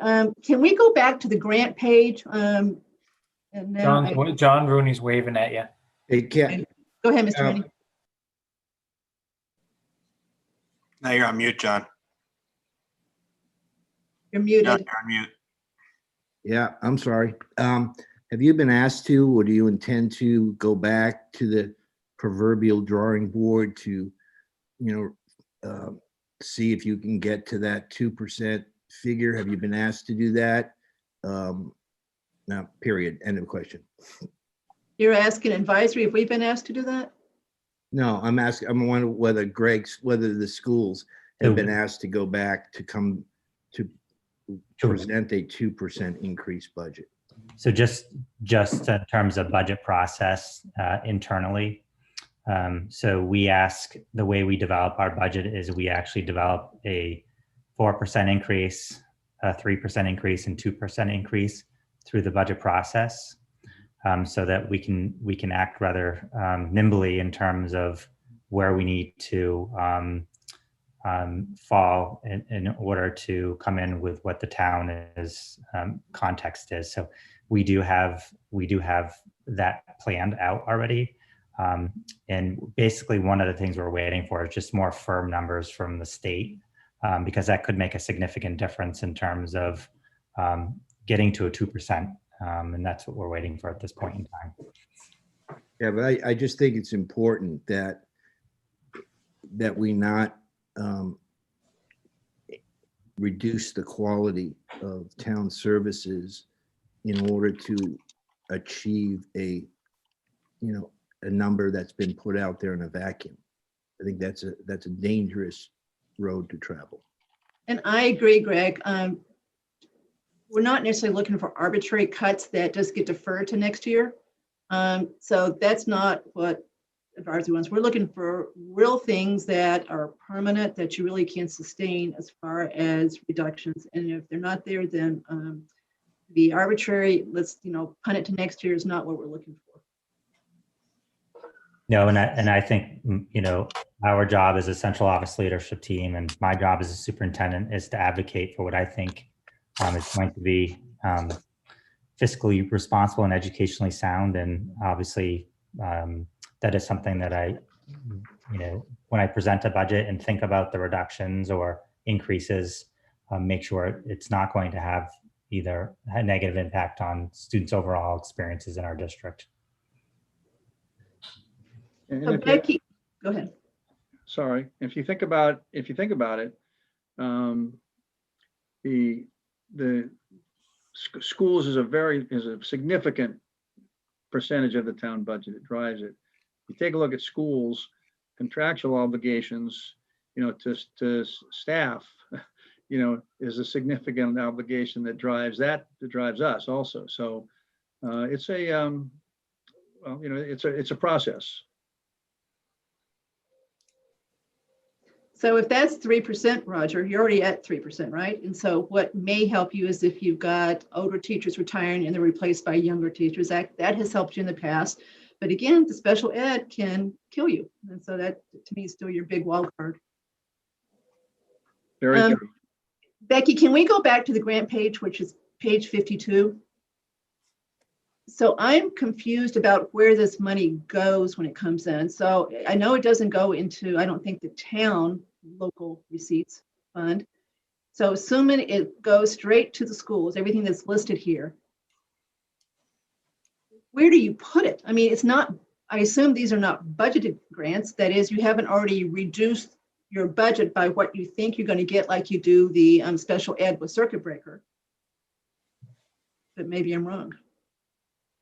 Kathy, you're not asking where it physically goes, right? I mean, Well, actually, I'm not, I don't think you got a bunch of cash you're putting in a safe, no, but I'm asking what account, how does she, so if this money's coming in and you didn't, and it's not part of your budget, what are you offsetting with this? And doesn't this give you excess money for fiscal year 21? Well, before Becky tells you that part of it, it so happens that that I'm aware. I've been following this process recently for other reasons, and the grant money actually goes into accounts that are managed by the town treasurer, separate and basically managed separately. Okay, well, take the big one then. There's only two big ones on here. We've already talked about the school opening coronavirus grant, right? So I assume at some point that's going to be matched against school expenses and we'll net out. Those are extraordinary expenses, not in the budget, and that'll match. But the one that looks like you may get regularly, which is the Individuals with Disabilities Education Act grant, which is $309,000. So the town gets it, it puts it in a grant account. So it's sitting there. Then how does it get pulled from that? What expenses offset that? So we look at all of these funds when we're developing our budgets, and we have put together budgets for each of these grants. So these are actually supporting our budget. It's relieving our budget in terms of some of the programming costs that we have at one of our specialized programs at Trotter. It also helps to support some salaries for either, we try to put some of our paraprofessionals onto this grant. So it really is a support to the budget. If we were to have to include those on our operational, then we would be looking at an increase, a severe increase in our budget. All right, so you answered my question. They're not in your operational budget, these costs that are going to be funded by this grant. Okay, that's perfect. Okay, now, Greg, going back to what you said a minute ago, what are the variables still in this that you're waiting for the state to basically opine on besides circuit breaker? We've got Chapter 70 in for Baker, so what else is there that you're waiting for that might change this? So two things. Primary Chapter 70 is the first that is for the town. Circuit breaker is another expense, although we do look at, we do use last year's circuit breaker receipts to offset this budget. We also look at the amount we're receiving in this year, again, to see if we can apply a specific amount to offset the budget. And those would be the two things: Chapter 70, state aid, and circuit breaker at this point in time. But I know 70 you need for Algonquin, but 70 doesn't affect your budget here. It goes into the town local aid. And so it will affect the tax rate because we've got a number in there as far as what we expect, but it's not going to affect your budget directly, correct? Correct. Okay. So it's really circuit breaker is what you're waiting for, because we got to chapter 70 yesterday. So it's really circuit breaker. And you think you'll have that in the very near future, Becky? I'm sorry, I keep getting an internet unstable connection.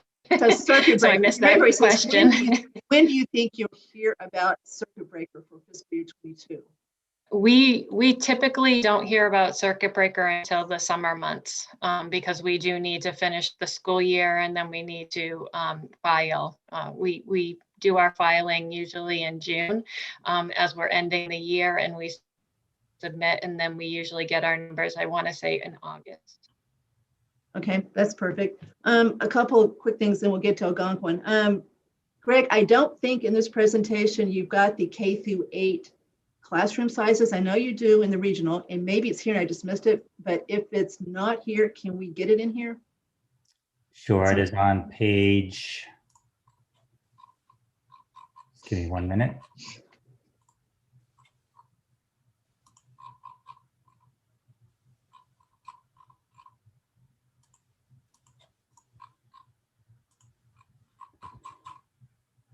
I think it's 77.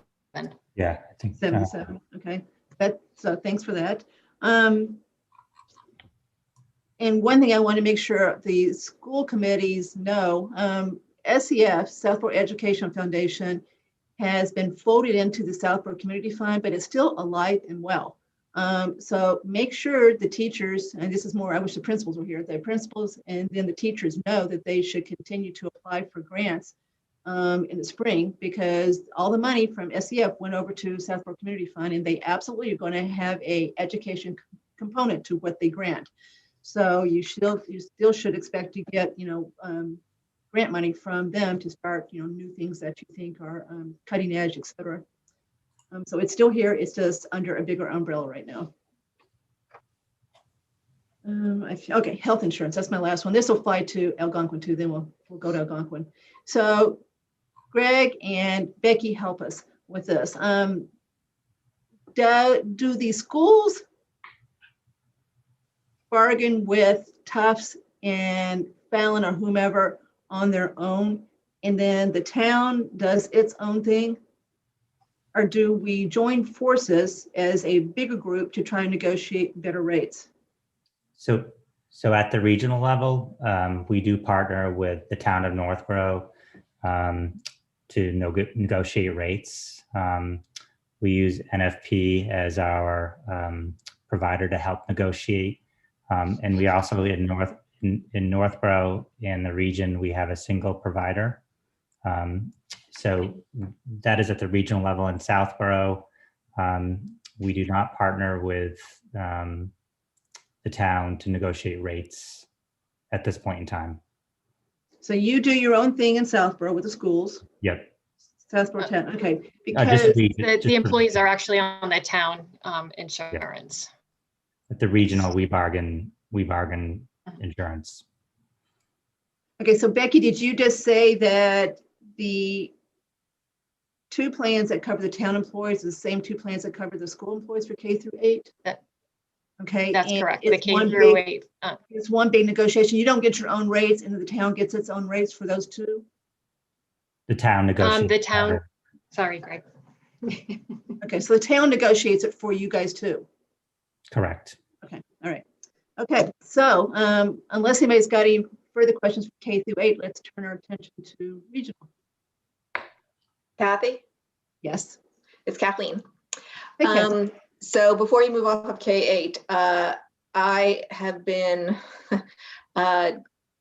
diving into all these special ed numbers, because when you get to Algonquin, you'll see why.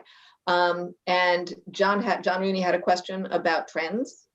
And I do have the 10-year analysis of our out of district, both for Southborough K8 and for Algonquin.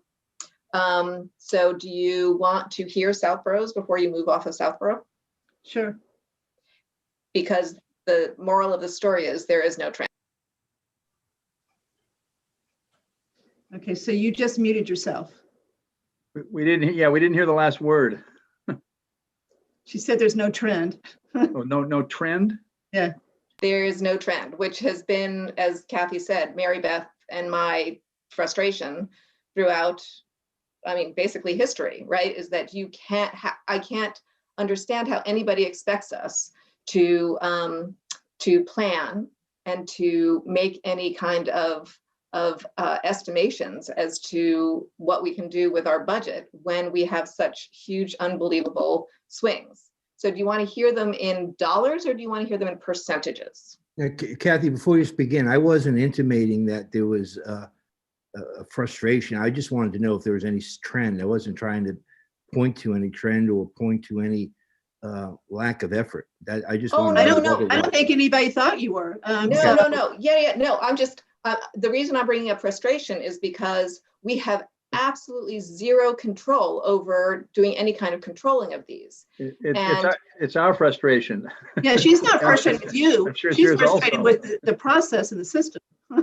Right. And so the one thing that through our lobbying to the to our state senators and state representatives is at least we finally, after 7 years, got them to include special ed transportation into circuit breaker. It used to be outside of circuit breaker, and you probably remember these conversations because that was our level of frustration about 7 years ago. Mhm. So now they include special ed transportation in the circuit breaker equation, and then they cut circuit breaker.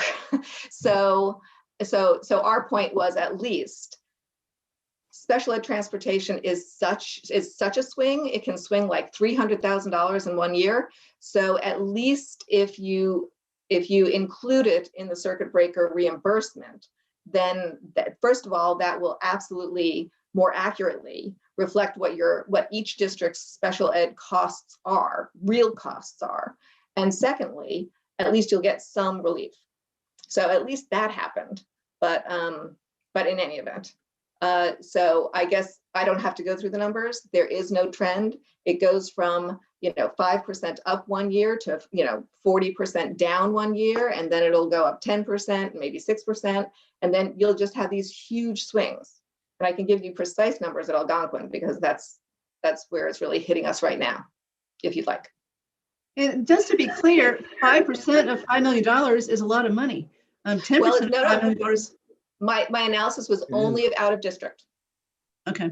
So it was only out of district placements because that is where the big numbers hit us that are completely unanticipated. Completely, we have no control. And even though, if I might, that the process we use, in the budget process, that's why we look at last year's circuit breaker, to help us budget for this year. If we tried to depend on guessing what this year's was going to be, we totally fail. At least we're mitigating the damage, okay, by having at least 1 year that we know what it is. But like Kathleen said, the variance can kill you, and you don't find out about that until long after you're already done with your budget. Yeah, and town meetings already occurred and it's all appropriated. Okay. All right. Could I chime in one little bit here? Yes. This is something that I've followed over the years as well. And there's one thing that nobody ever talks about, and it goes back to that IDEA grant from the federal government. That's a decades-old program that's never been fully funded and not even close. It's like the last I checked, it was at 40 or 45%, supposed to be 100. So we should be getting double what we're getting now. And I've tried to talk to all kinds of people about this, and you just hit a wall. And I've never understood why, because to me, it should be a slam dunk bipartisan issue. You're talking about educating these disabled kids and special needs kids. And I don't know, it's something that's bugged me for years. So I think it's, whatever we can do to lobby, this will be at the federal level. But I think you could start with Dykema, Jamie Eldridge, and go from there. Thank you, Paul. Okay, so let's move on these positive notes. Let's move on to regional, Greg. Sure, let me just share my screen again.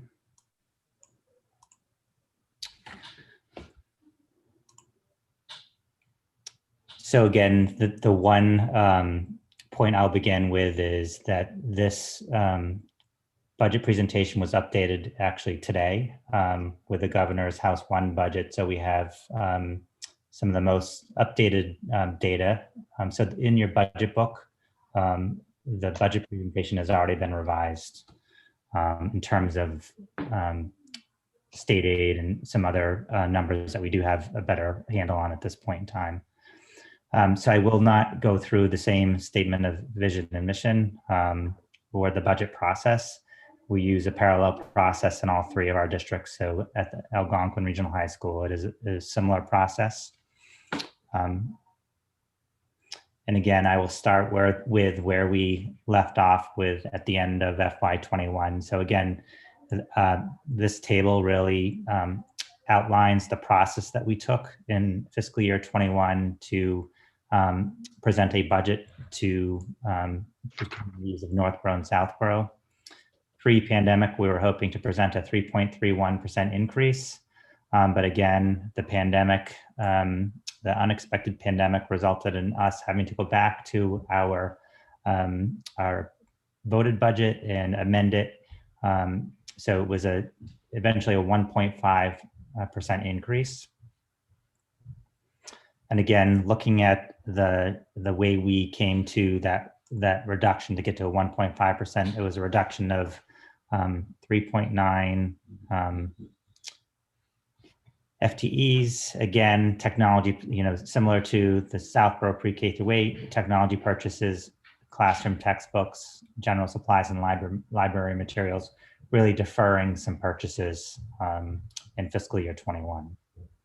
Again, the budget priorities. So the regional school committee did go back to its budget priorities and made some updates and changes as a result of Vision 2026. And I just will point out the second to the last bullet, which is create and fund a short and long-term capital plan for the high school. The high school is not getting any younger, and it is getting to the point where we do have to make some capital investments in the next 3 to 5 years. In terms of the budget variables at the regional, so we did negotiate a 1-year contract with the custodian. So we are entering in negotiations with our custodians in fiscal year 22. At this point in time, it is unknown. We are in the process. Again, similar to Southborough pre-K through 8, Chapter 70 funding and new legislation. So specifically in Chapter 70 funding, it's the Student Opportunity Act, and it's out-of-district transportation reimbursement as part of that circuit breaker equation. Out-of-district special education funding, circuit breaker, again, COVID-19, 2022, FY22 expenses, and then the town's economic landscape. Again, working closely with the town of Southborough and the town of Northborough to bring in a budget that is educationally sound and fiscally responsible. So in terms of the budget drivers for the Algonquin Regional High School budget, so technology, again, some of those deferred expenses. We have seen a significant percent increase, a little under 20% increase in the Worcester Regional Retirement System assessment. They reassessed our retirement funds, and we saw a significant increase. We saw a 0% on our Fallon healthcare plan, but that 0% quickly was erased with the Worcester Regional Retirement System assessment. Insurances, liability and workers' comp is up 146,505. And then last year we talked about the pre-K through 8 Southborough budget having unanticipated out-of-district placements. And this year it is Algonquin Regional High School. that is seeing a similar trend to what Southborough experienced last year. So that is $473,499. So that is the biggest budget driver. And then cost COLAs and line item increases is 113,000. So the total is $844,623 in terms of the budget drivers that we're seeing. In terms of the budget offsets, so circuit breaker reimbursement offsets. So again, similar to Southborough pre-K to 8, where it's $560,775 that we're applying. Retirements and educator leave of absences. So we've applied those to this this budget this evening. Reserve and revolving account funds. So transportation revolving account. And then line item reductions. So again, looking very closely at our line items and seeing what reductions can be made. And then some grant funds, ESSER and IDEA, shifting some positions to those grants. So the total budget offsets represent $1.2 million that we're applying to this budget.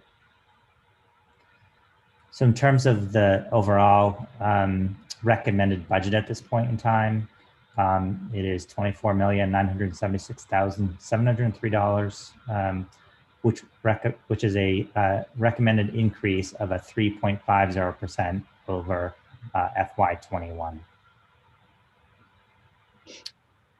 So in terms of, again, the table kind of demonstrates the process that we as a leadership team use to come to this 3.5%, similar to, again, the Southborough budget process.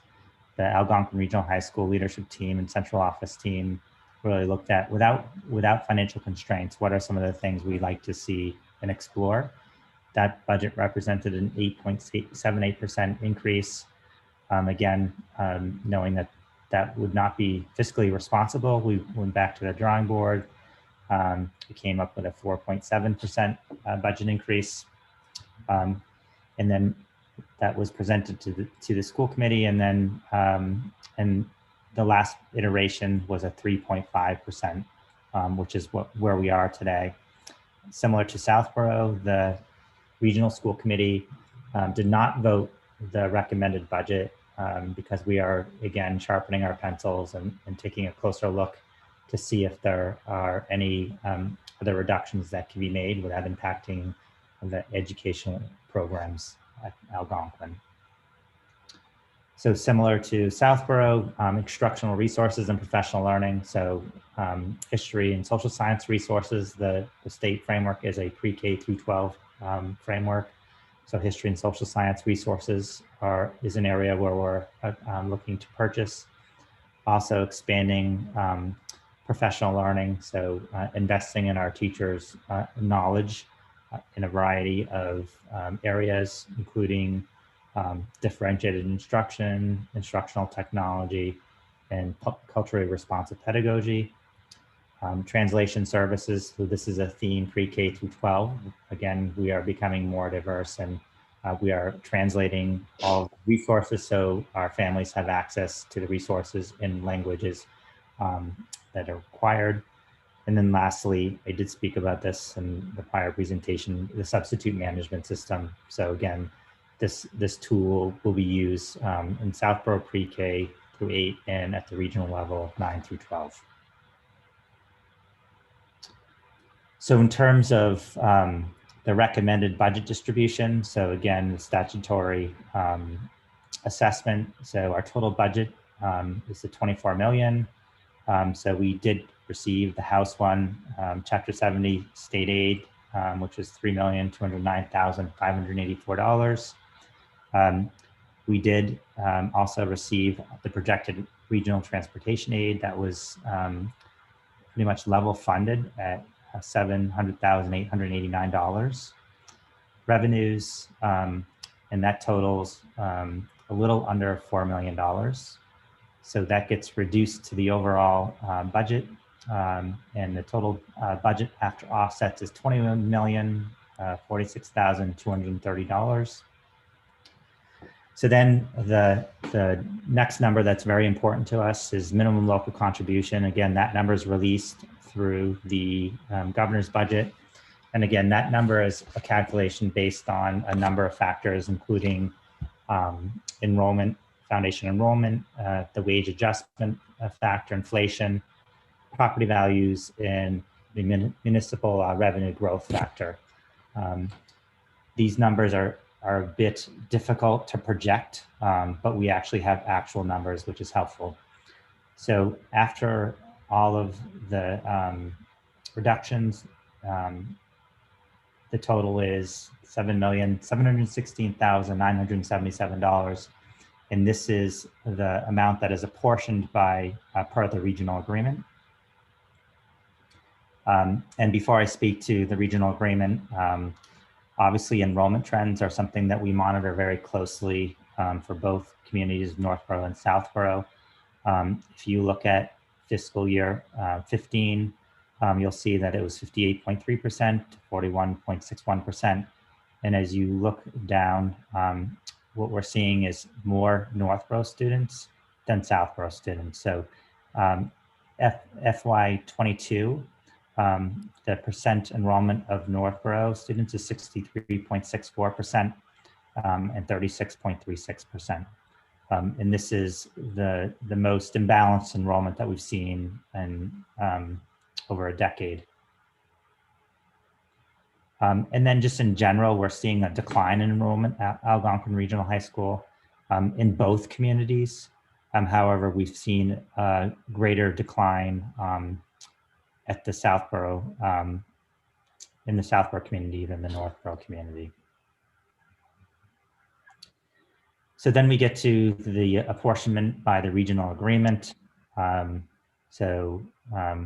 We take the 7 million and apportion it by the enrollment percentages.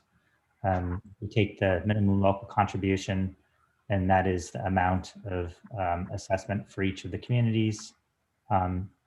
So this year for the community of Southborough, it's a 4.98% increase, and that is from a negative 3.55% decrease in fiscal year 21.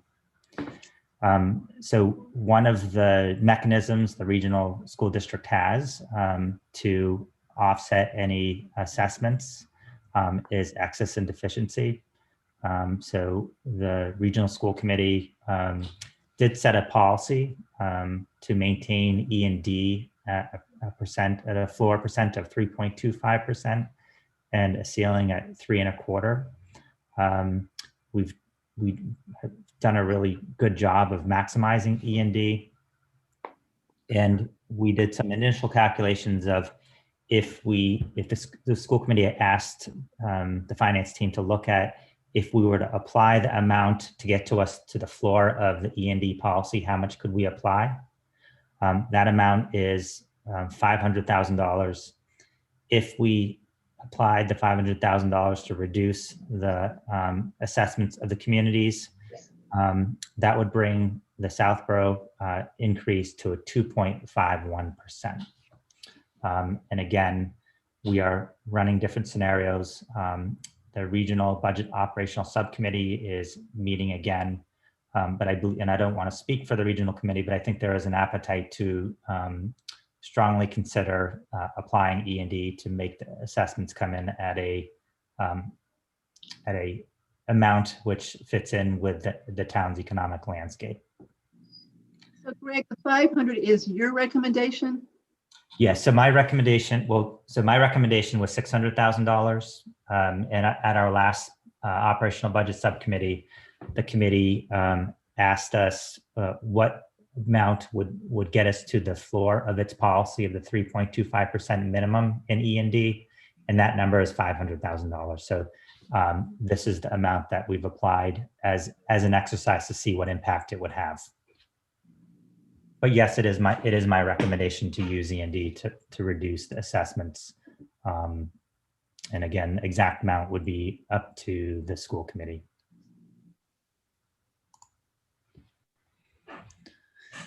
And at this point, I will end my presentation and would be happy to answer any questions. And I hope to get 9 out of 10 of Mr. Rooney's questions right this time. Okay, so we'll start with Mr. Rooney. I actually have no questions, Greg. So I think that's 10 out of 10. We'll go for that. Thank you. So does anyone wonder why a 3.5% budget increase overall led to, Greg, can you put the slide back up? Actually, I've got it here. So led to a 5.21% increase for Southborough and 6.05 for Northborough? So I'm testing you here. Yeah, in all actuality, Kathy, if I understood the numbers, maybe I would be surprised. But again, I have to rely on those, with that being their wheelhouse. Well, in other words, John, if your budget on both sides is going up about 6%, then, but the overall budget is going up at 3.5%. Can you explain why the 3.5 turned into 6? So I'm not trying to be cute here. So it's because they applied the E&D. So if they had, because they're basing the proposed budget and they're comparing that against last year's budget before they also applied E&D last year. So that's why you get these funky looking numbers where it doesn't make, at least when you initially look at it, you go, wait a minute, how can that be? If it's up 3.5 and then both towns are up, 5 something. It's because the way the E&D is being applied here is causing the numbers to look like they are. But bottom line is, every time you use E&D, then the next year you're going to have the same problem. So it's almost like you get into this never-ending loop. You're going to have to keep using E&D unless you end up with a really small year-over-year budget increase to begin with. Kathy? Yes. So just a really simple way of trying to understand that for our purposes of budget fiscal year 22, is the more real number the 5 number or the 3 number? The 3 number, the 2. Okay. I'm looking at 2.74, Greg, because I'm still looking at the one we had before you revised it. But so they basically have used some of their, call it stabilization fund, call it rainy day fund, they call it E&D. So they're pulling some money out of their savings account to be able to keep the budget increases lower than they would be otherwise. So the only real thing we can do with E&D is reduce assessments. So we can't apply that money to any other really aspect unless there is a significant fiscal emergency. But basically that is the vehicle for regional school districts to impact the assessments of the member communities in fiscal times where it is challenging. So Andrew, remember the region is a separate district. It's a separate town. And they don't turn money back to the 2 towns if they end up with a surplus. They're allowed to keep a portion of it. And as far as I know, Greg, they've never had more of a surplus than they were allowed to keep. So they get to build up this E&D account, and then they start using it when they need to, like this year and last year. Remember last year, the population of Southborough went down a lot more than Northborough's did. And so Northborough was going to get hit with a really big increase if they didn't reduce. So they not only reduced the budget, they did use the E&D last year too, which just drove Southborough's negative. So we had a negative 3.6, while Northborough still went up 2.73. And this year you don't see that happening because the drop in population of the host school is pretty equal among towns. Okay, let's see. So Mr. Mooney is done. So Andrew D., do you have anything else you want to add or asking questions before?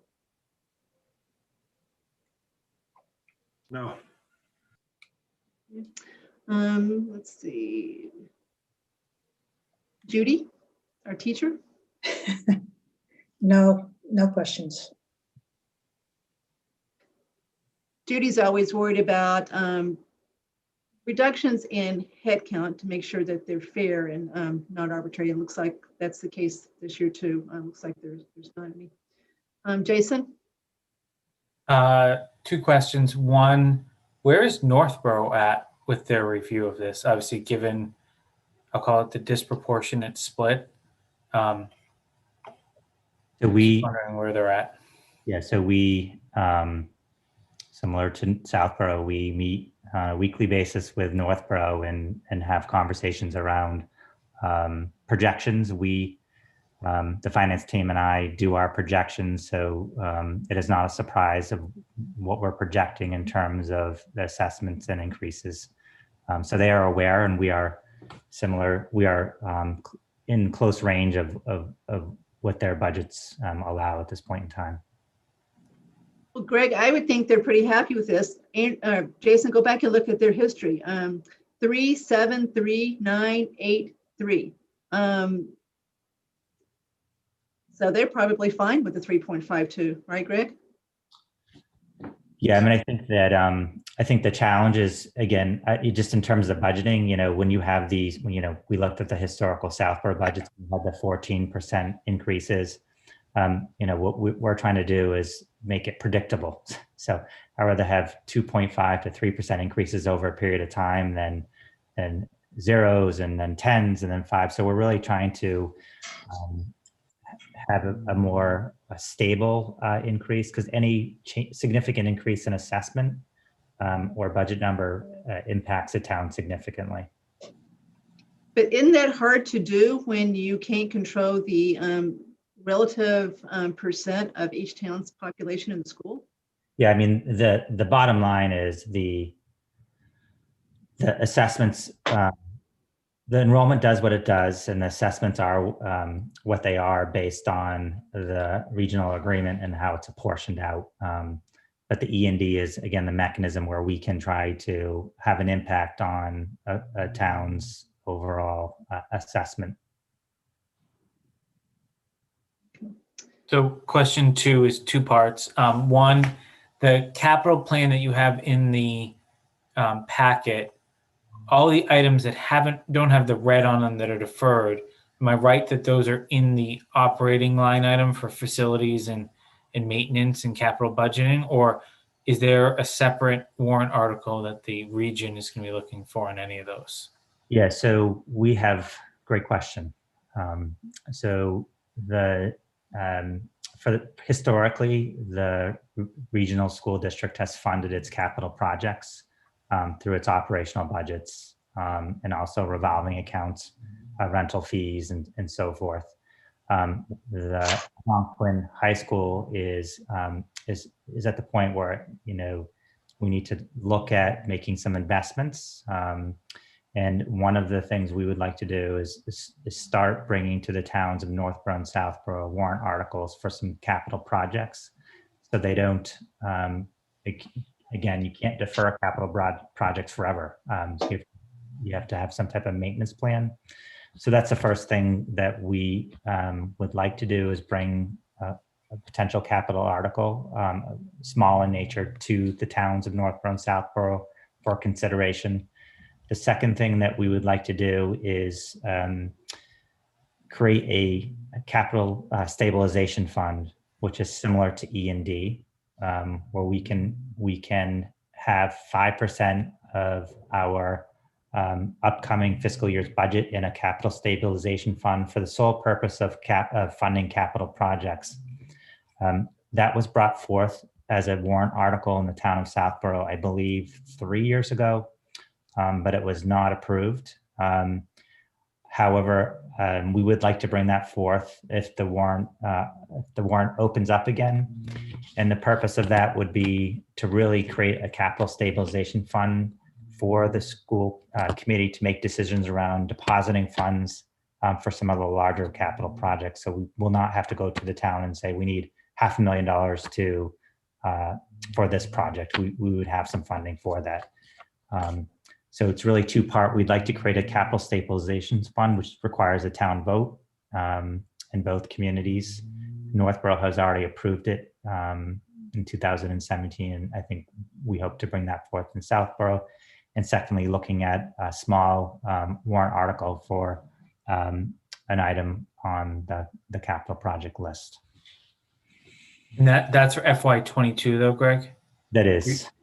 But so I guess one, I know the town of Southborough is talking about capital stabilization in general moving forward, because we don't have a stabilization fund for capital. So I think that is something we should get on the radar. But I'm just thinking about budgetary impact. That's not in any numbers that anyone's looking at right now in terms of whether it's appropriated or bonded. Obviously, it will make two questions. I think it is something we need to get our arms around. Quickly. Yes. And I'll just also comment on the athletic facilities is something that we have started conversations with boosters. You know, you have some needed repairs on the track, some of the lighting and the tennis courts at Algonquin Regional High School. So we are beginning those conversations to see what is needed in terms of overall project, what that would cost, and then how we could fund that that project or a project to do some of those repairs moving forward. But that is in planning phase, and we're hoping to partner with some of the youth sports organizations and looking at creative ways to make that happen. Does Northborough have a CPA fund? Yes.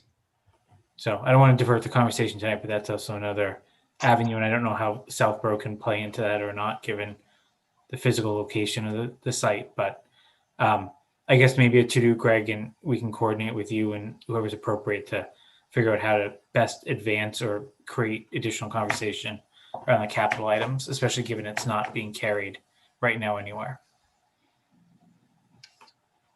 So Jason, I'll just quickly, the capital project that we hope to bring forth is the phone system upgrade. So that's $75,000. So again, that would be apportioned by the regional agreement. And that is the average of enrollment over the past 5 years for capital projects. So that will just kind of give you an idea of the dollar amount that we would be hoping to move forward. So Southborough will be a third of that, roughly. Correct. So Jason, I think we should stay on the what Greg is saying to make sure we really understand what he is wanting to see besides that one. So the capital stabilization fund that you're proposing gets added at some point that Northborough has already approved and we didn't. It's going to be funded by excess money in the operating budget, just like E&D is. Is that what you're proposing? Yeah. So the thinking is of the school committee members can speak to this, but the thinking is, Paul, I'm not sure if you want to, Paul Budka, you want to take this?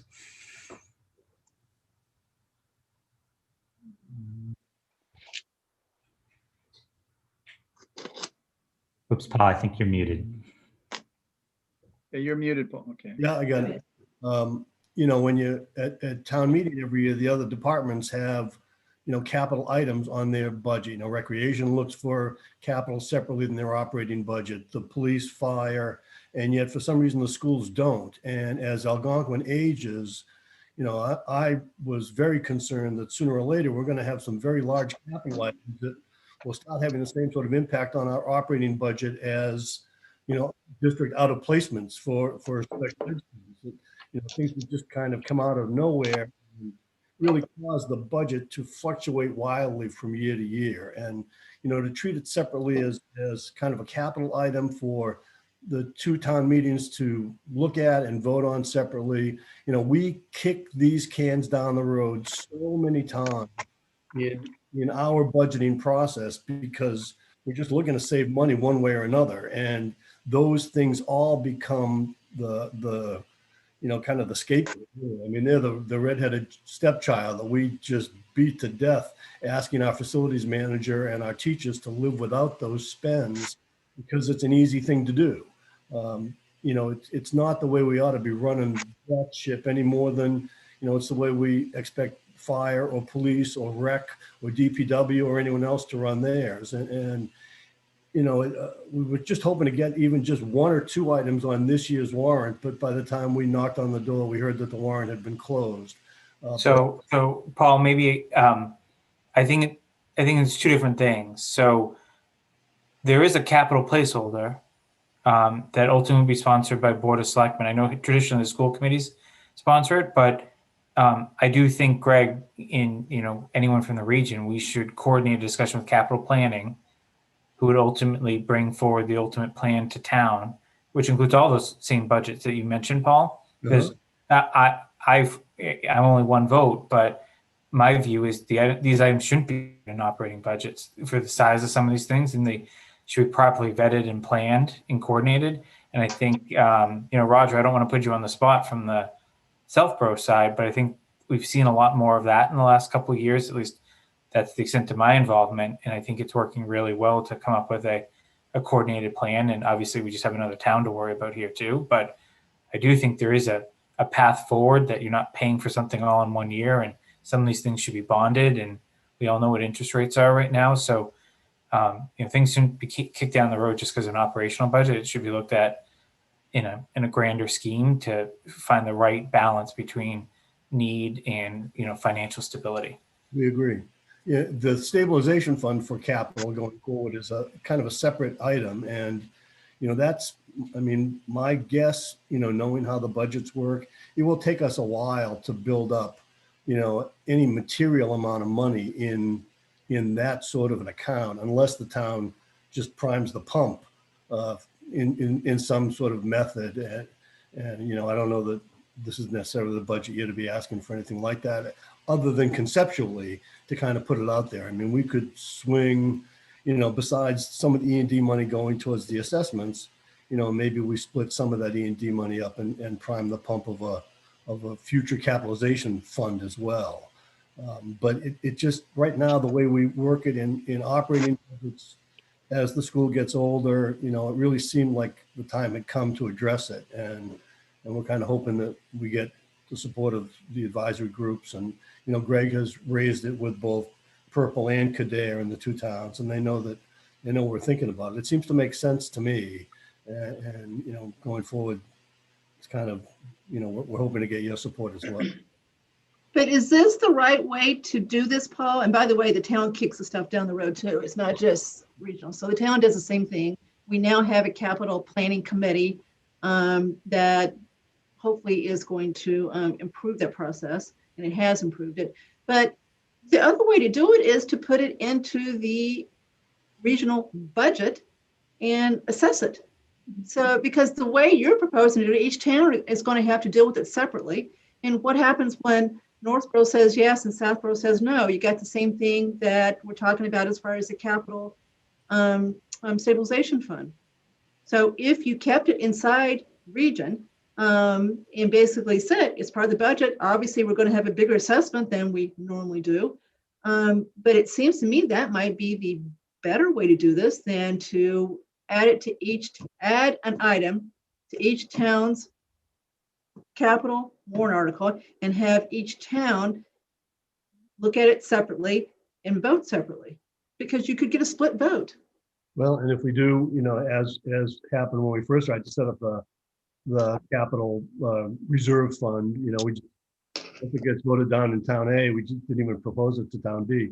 You raised very valid points, Kathy. The only thing that we were trying to address was the future kind of wild fluctuations that we see may happen in budgets because of what we're doing. And there was a question asked in the Southborough review a while ago of what suffers. Well, what suffers in the high school as much as anything else, some of these capital items that are just easy for us to ask the teachers and facilities people to just keep kicking down the road. And this was a way maybe to mitigate that problem. But I hear you. I think it's correct. That's one of the reasons why we're bringing it up to talk about it. So I just want to make sure we're clear on the possible proposal to have the capital stabilization fund approved by Southborough in the near future. So Greg, right now the E&D can be funded with up to 5% of the current year's budget, right? So 21 million times 5. Every year you can add $1 million to E&D, right? Yeah, so it's up to the next year's budget, approved budget. So it would be FY22 approved budget amount. We could have 5% of that in our E&D account. Okay, so you keep it. And if it goes over that based on current law, you've got to refund that prorated to the two towns, right? And I don't remember a refund in the last few years, right?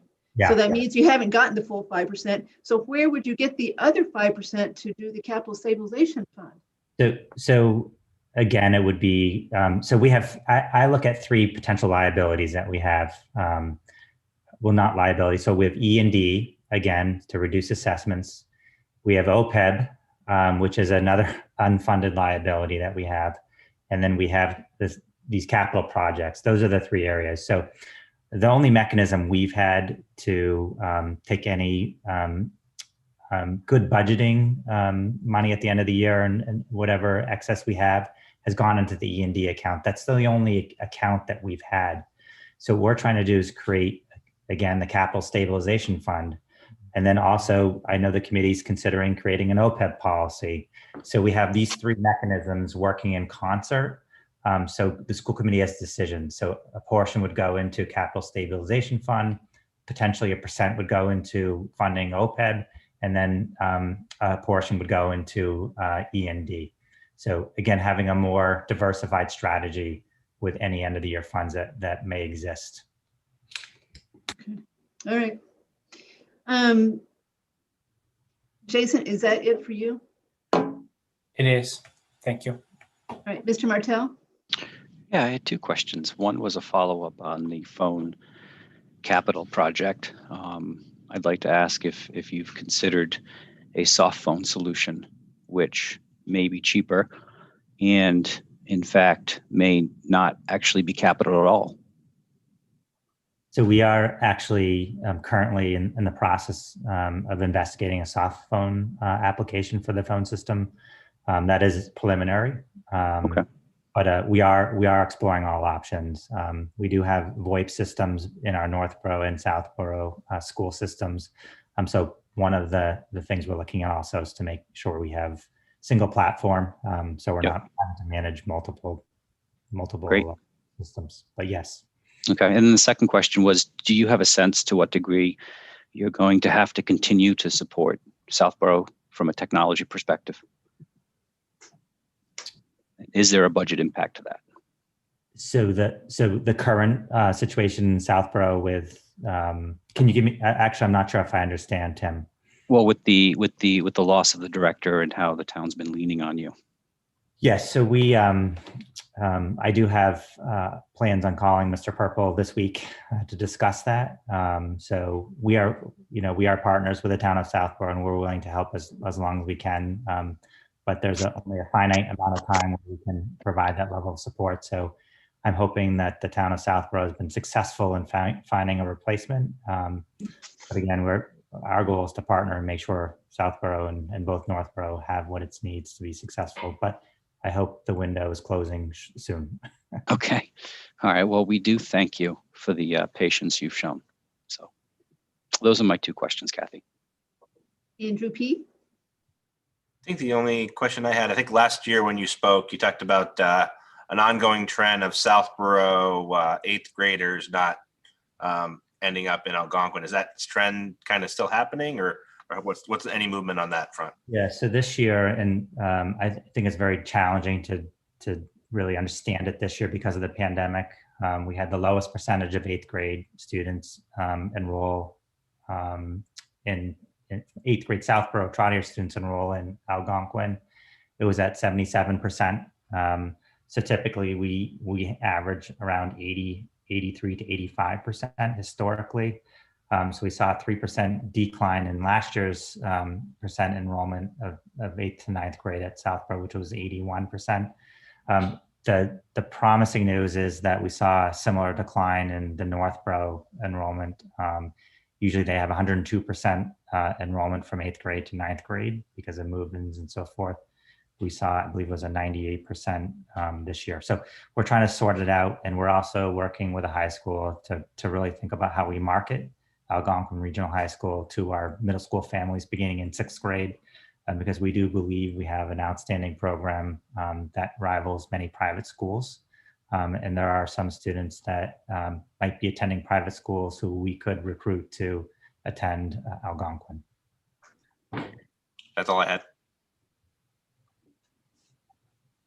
Okay, I think I got everybody. And I asked my questions as we went through. So I think that's it for me too. So anybody else before we wrap it up? Go ahead, Paul. Well, I'm just kind of curious, with the budgets tough this year, are you hearing, are the other departments still peeling money off to fund their OPEB trusts? Or is that just a year they tend to make a skip? We've been funding, we do what region does. We pay as you go as far as, what's being paid out currently. And then we've been adding an additional $250,000 a year for several years. I can't remember exactly how many, but several years. And that 250 is in the proposed budget right now.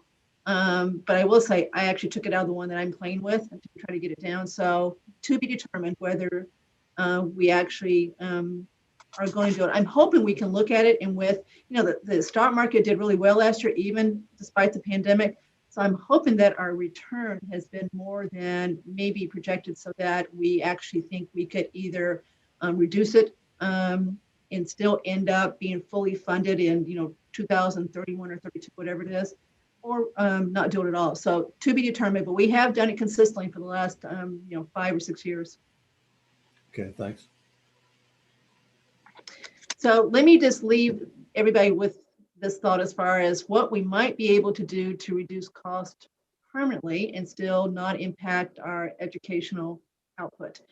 There's a couple of functions that used to be done on a combined basis years ago, and then for separate reasons, they were separated. So school has their own people and the town has their own people.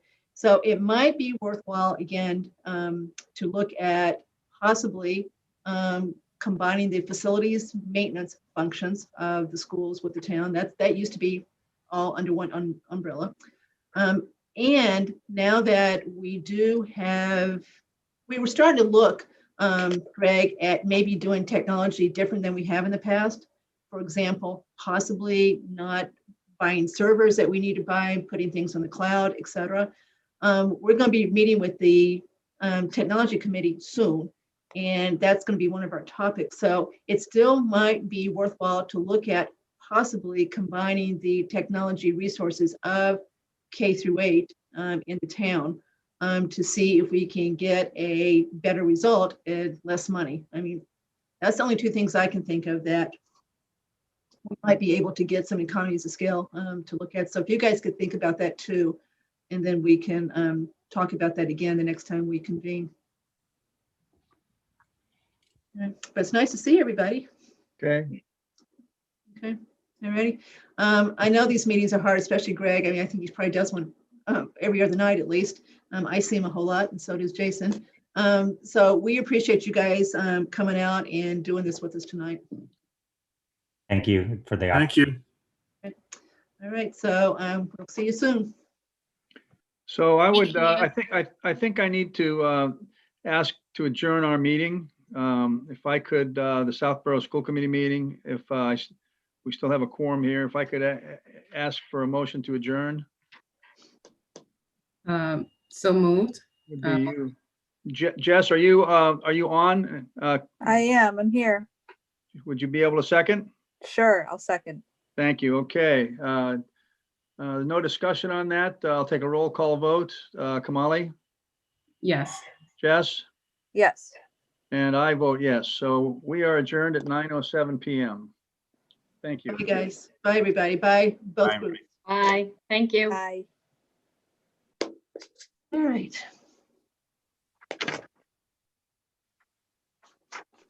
So we don't have too much left, so we'll be done pretty soon too. Okay, so just to go back to the agenda, we're going to do the minutes from 1:14 in a second.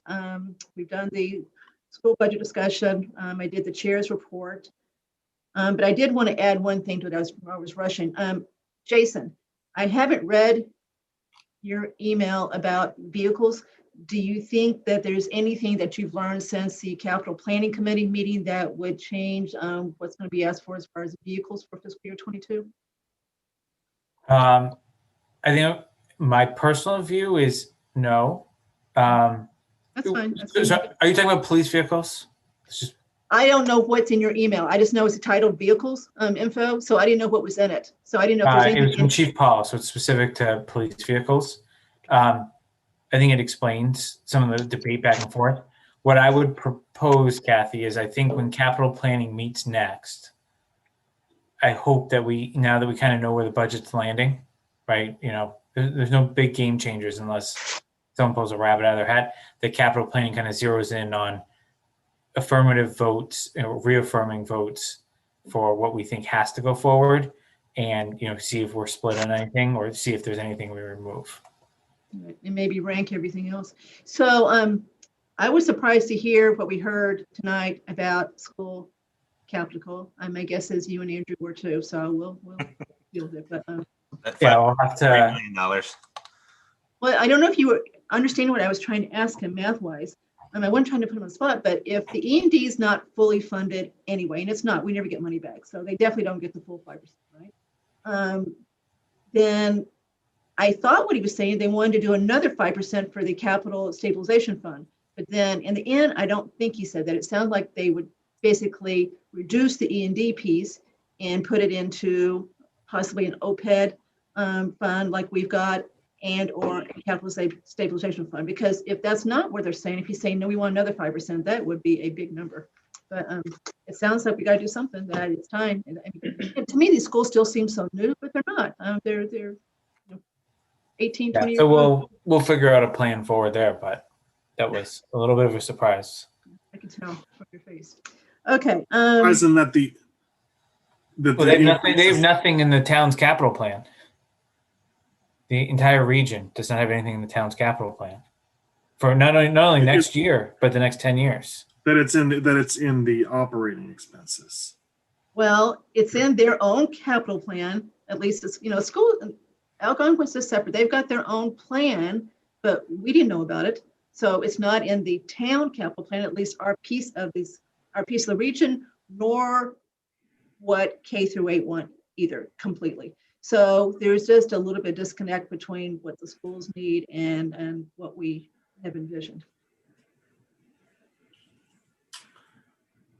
Is there like I assume John Parent is not like the quarterback of the, so do they have a person there that knows that building really well and has kind of a schedule in mind?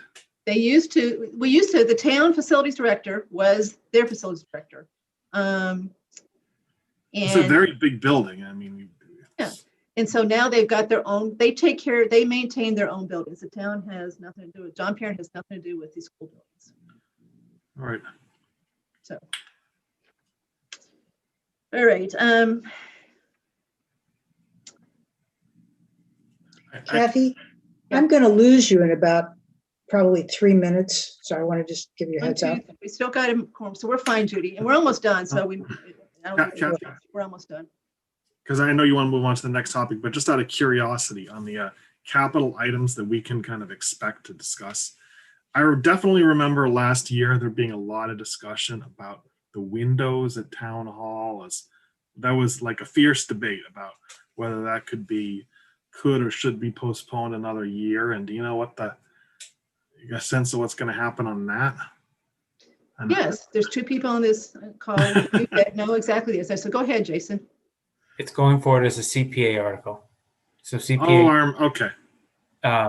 The whole enchilada for townhouse, and basically rehab the entire exterior of the building, including windows, and has unanimous vote of that committee right now. Does that look like one that was clearly like I remember why am I forgetting his name? Our former selectman who was served for 3 Dan. Yeah. So I was going to ask, being I've made a point about it. This is something that's just been kicked down the road so long. Yeah, so it's going to be dealt with this year. It's there. It's on there. Just funded by not the real estate taxes. It's funded by what CPA is going to. so I assume it's going to include a PR. Yes. Yes. Okay, and the selectmen are on board with that. It took a 5-0 vote. Nice. Before they went. So John Parent was instrumental, right? Like, I think it was the process that project took to kind of bring it finally forward to an actual vote at town meeting, because John went before CPC, he got an engineering firm, and he checked all the boxes with both historical, because it's historical preservation, and the Board of Selectmen, so that there's no debate over whether that building should be preserved or not. And can I assume that Historical Commission will hold the PR? I don't think they've decided who is going to do it yet. Are you in a preservation restriction? Is that what you're? That's right. Yeah. And so, Tim, they actually are also trying to figure out the cost of getting the PR. They worked to try to get a grant that actually fell through, but they've at least thought about it because they forgot about that with the library.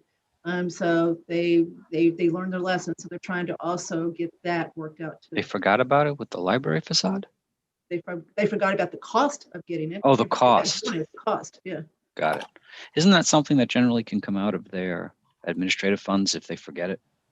You would hope so. Or they've got a contingency in there too. So hopefully one or the other. That's great news. Yeah. But so they remembered on this one. Okay.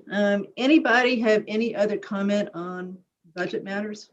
So right now I've loaded the most recent Brian Excel workbook up into OneDrive, and so it's high 7s right now. And Kathy, I plugged in the new Algonquin one. It went down like 15 bips. Yeah, Beverly Bit House. Mine's still below 4, and I've done some things. I've played around with it. So Jason, I put the 70 back in from the ambulance fund, but I've done some other things. So one thing I really think can be looked at that we can look, and we're going to have time to do this, is the cost of the healthcare.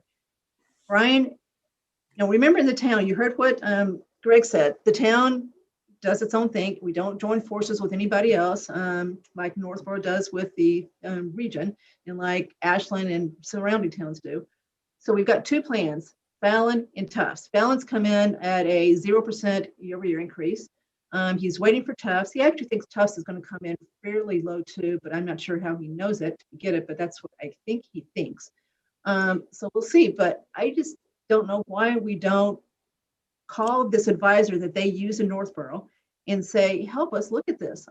They usually don't charge you for doing it. They get a commission on whatever the premiums are. So it doesn't cost us anything to work with someone, but the more buying power you have, usually the more money you save. So I just think we've got to. Their rates are lower than ours. Northborough. Yeah. Yes. I think so. Yeah. So when you have more people buying, yeah, right. The risk. Scale. Yeah. So I think we've got to look at this to see if we can't do a better job with that piece of it. I've asked Brian, and he said that we don't consult with anyone. So he basically just gets quotes every year, and then people get their choice as far as what they want to pick. So no one says, okay, this is the lower one this year, so this is your choice. He said Northborough only has one choice. So I think we really got to push this farther and make sure that we really have made this as efficient and effective as possible. I mean, I'm not a healthcare person. I don't think anybody here is, unfortunately, but I think it's just common sense to at least get someone to look at this. Well, I just, anecdotally, as part of marketing groups that I'm part of, I certainly have heard a lot of there are benefit consultants that aggressively market for this exact type of thing. Yeah. And I think I've heard some that do this work for municipalities too. Is this something that needs to go through with like an RFP process, and it wouldn't happen for like a year? It's not something that could happen like on a dime, right? The town could retain a. I think if the cost is low enough, they can. I think there's a threshold. I'm not sure. There's a warrant article that could fund this, whether we, again, I don't think it costs anything, Andrew. I'm telling you, I've got one that does this for my little company, and I don't pay him anything. He gets his money from Tufts or whoever. So I don't know that it would cost anything to get someone to look at this and then come back with a recommendation, as long as I guess we agree to use him as the person who sets all this up, and he gets his commission directly from Tufts or Fallon. So I think that's how it works. So NFP is who Greg says they use in Northborough. So I just don't see a downside looking at it further. Okay, guys, I don't think I've got anything else as far as budget stuff goes. So Tim, you saw where I invited MTC to meet with us, Yes, I did. and he responded right away. So he said they were anxious to come in and meet with us. So that's going to, I gave him the 3 dates in February and told him to pick one. So we'll know soon when that's going to be. And it's going to be the whole committee, not just Matt. So the whole committee is here, so we'll have a chance to really pick their brains, and I guess vice versa. All right. Okay. Anything else before I move on as far as budget stuff goes? All right, so let's approve the minutes from the 14th. So Claire, did you get the slightly edited ones redistributed today? I did. Actually, the ones that you sent, I made the changes. When you sent it, I wasn't home and didn't get home until 6:15. So they were just sent out at about, I made the edits. They got sent out to everybody before the meeting. To everybody, the only address that I had was the Southborough MA. So everybody should have it. Now that I realize that Tim Martell only has one L in his name. Kathy, I accepted all of your corrections. There was one correction that I have to go back and double check because I saw it after I sent it, which was Jason's comment that was sent this morning. Andrew, I think it was sent to you. yes. That was for the minutes for the 14th. I guess we're about to talk That's about. what we're talking about. But I guess what I was going to suggest is, if it would be okay with the chair, to really just focus on the 14th for now, because that's all we are. Okay, yeah, because the other one, first off, I think we're in very good shape. Claire has been doing an excellent job here, and I agree. So we Thanks, approved these guys. minutes I for know the where you're 14th. going with that one. No, Claire, he means everything he says. It's true. So, I mean, we're in the hardest phase now. So, Yes. I feel like Claire deserves a little bit of a breather here, and No, I agree. So we're only going to do the 14th right now. That's. Yeah, exactly. So, but I think we can get to the next one for that. Okay, so the 14th, I didn't make many changes, but there was one paragraph I want to make sure everybody agrees that should come out, because if we said this, we shouldn't have said it. There's a paragraph in the draft minutes that says that we were going to write to the schools directly about pilot payments. And I hope we didn't say that, because we have no authority to do that. No, I thought it was that, and I actually took it out of the. Well, I just eliminated the whole paragraph when I sent it back to you, because we definitely did not agree to contact. Whatever, you had it lined, and I just accepted the whole thing and took it out. So what line is that? So everybody agrees. 115 to 120. Okay, so does everybody agree that should come out? That's the only real change. I mean, I made a couple of little typo things, but that's the only big thing I changed. Just for point of clarification, are we looking at the minutes that were sent by Claire at 6:25, or are we looking at the original set that came out for? We'll have to look at the original set for that, Jason. No, it should be the ones that were sent at 6:25, because it's already out of it. It's already out of that. Remove. Yeah, I haven't You got to seen- track changes if we're going to do it this way. Yeah, so it's already out of that one. So I'm sorry, but if you can go back and look at the original minutes, you'll see the paragraph in there. And I just don't think it's correct. We didn't agree to write to the town, to the schools about pilot payments. I thought.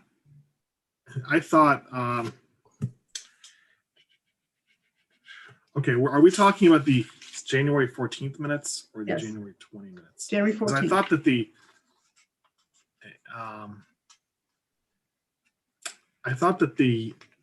I don't think there were any revised sets of January 14th minutes sent today, or am I? Yeah, but it was No. late, Andrew. She said she did it at 6:25. Yeah, I haven't seen those yet, Kathy, so I can't vote on them. Yeah. Okay, so we'll hold these two. So what you've got now is, and it sounds like John did not get it. Claire? It was only sent to the town email, so Okay, so we'll make Right. sure everybody gets a clean set of slightly edited minutes from the first time. So all she's done, I made a few cosmetic changes, but then I did get rid of that paragraph about sending a letter to the schools about pilot payments. The draft that I saw, Andrew circulated earlier. So you're saying that there's an Andrew draft out there and a Claire draft out there? Yes. Yes, so there is an edited draft out there at 6:25 that you didn't get because she didn't send it outside the Okay. advisory committee email distribution. So I you'll get it. sent it to all of the Southborough MA. So I sent a comment back to Andrew, and the comment was, it indicates I was recused at one point, but then it doesn't indicate me coming back into the meeting. Claire, has that been updated, do you know? No, you came back in. I did. I know I did came have back that in, but I didn't see Yeah, it in no, the no, no. minutes. And I did have it in there. And Okay, it thank you. is,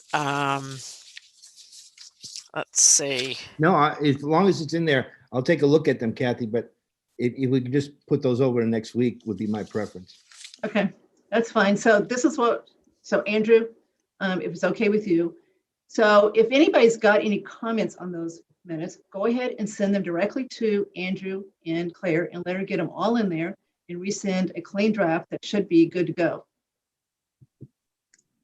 Or we should do it in track changes so we can actually see what changed from the version each person reviewed. Okay, so is that okay, Claire? Just get them all and track the changes with everybody's change and then send them back out so that we truly can, because I don't want to start. I don't want to start. Okay, so I think here's the confusion. When Kathy did hers in track changes, I looked at them, accepted them, and then obviously then all of the track changes go away. So Yeah, but I still you're got saying, it. I can send it back to you as track changes, so you can start again. And then yeah, that if you still have that original one, Kathy, that would be great because after I made the changes, I just deleted it. I do. So I'll send you so everybody just send her the changes, put them all on one with everybody's changes tracked, and then send them out. How about that? And then we'll review the 14th and approve the 20th next week. So we'll have to do 2 sets next time, so we don't get any further behind. It's hard to do this when you meet every week. All right, is that suitable, Andrew? Yes. And Andrew, why don't you and I talk tomorrow, and Sounds then good. because I've already made some changes to the version of the 20th, which was version 1, that I sent out. I went back and it did it's just all grammar, it's proofing kind of things. Gotcha. Okay. All right, so send that one out and just say, use this one instead of the original one. Yeah, and what I do is I just change the version number down in the footer. Okay. All right. Tim, did you hear what the calendar was? You probably weren't here when we talked about the calendar for February. So I'll repeat it real quick because I know you weren't here. So we're going to meet 2/3, 2/10, skip school vacation week, and then 2/24. 2/3, 2/10, 2/24. Got it. Okay, so 3 out of 4. And then I'm hoping in March, it really is nice to have a little bit of extra time to work on this. So in March, I'm hoping we can do no more than 3 out of 4, maybe even 2 out of 4. So it won't be every single Wednesday when we get to Hey, March. Kathy, the only question I have before we wrap up is, are the departments resubmitting budgets at the request of the selectmen? And if so, are they going to, obviously they'll send them to us, but will we then decide if we want to talk further with the departments? Is that the chronology? Yes. Okay.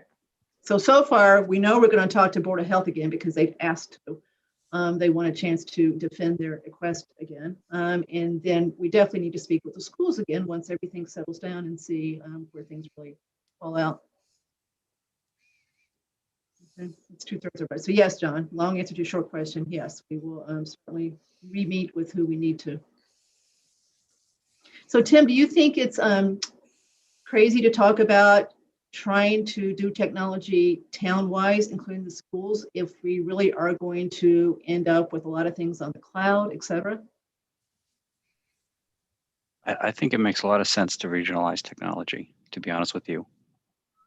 I think the number of people we're going to have to hire to to just cover the basics, it's going to be expensive. Well, that's why if we could combine it, maybe we can, accomplish what we want to without a huge increase in cost. I agree. And I kind of sort of get the sense that the schools as an entity have a better grasp on technology than the towns do. So I think that would be helpful. I'd say that's certainly true right now. Yeah. All right. Okay. Any other matters properly brought forth? Seeing none, do we have any public left at this point? We do. Any public comment?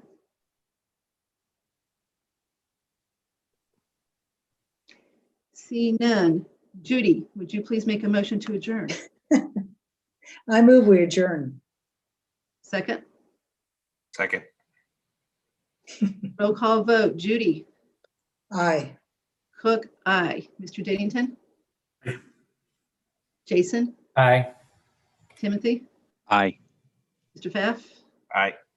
Mr. Rooney, Aye. 7-0. Thank you, everybody. So Thank see you. See you next Wednesday.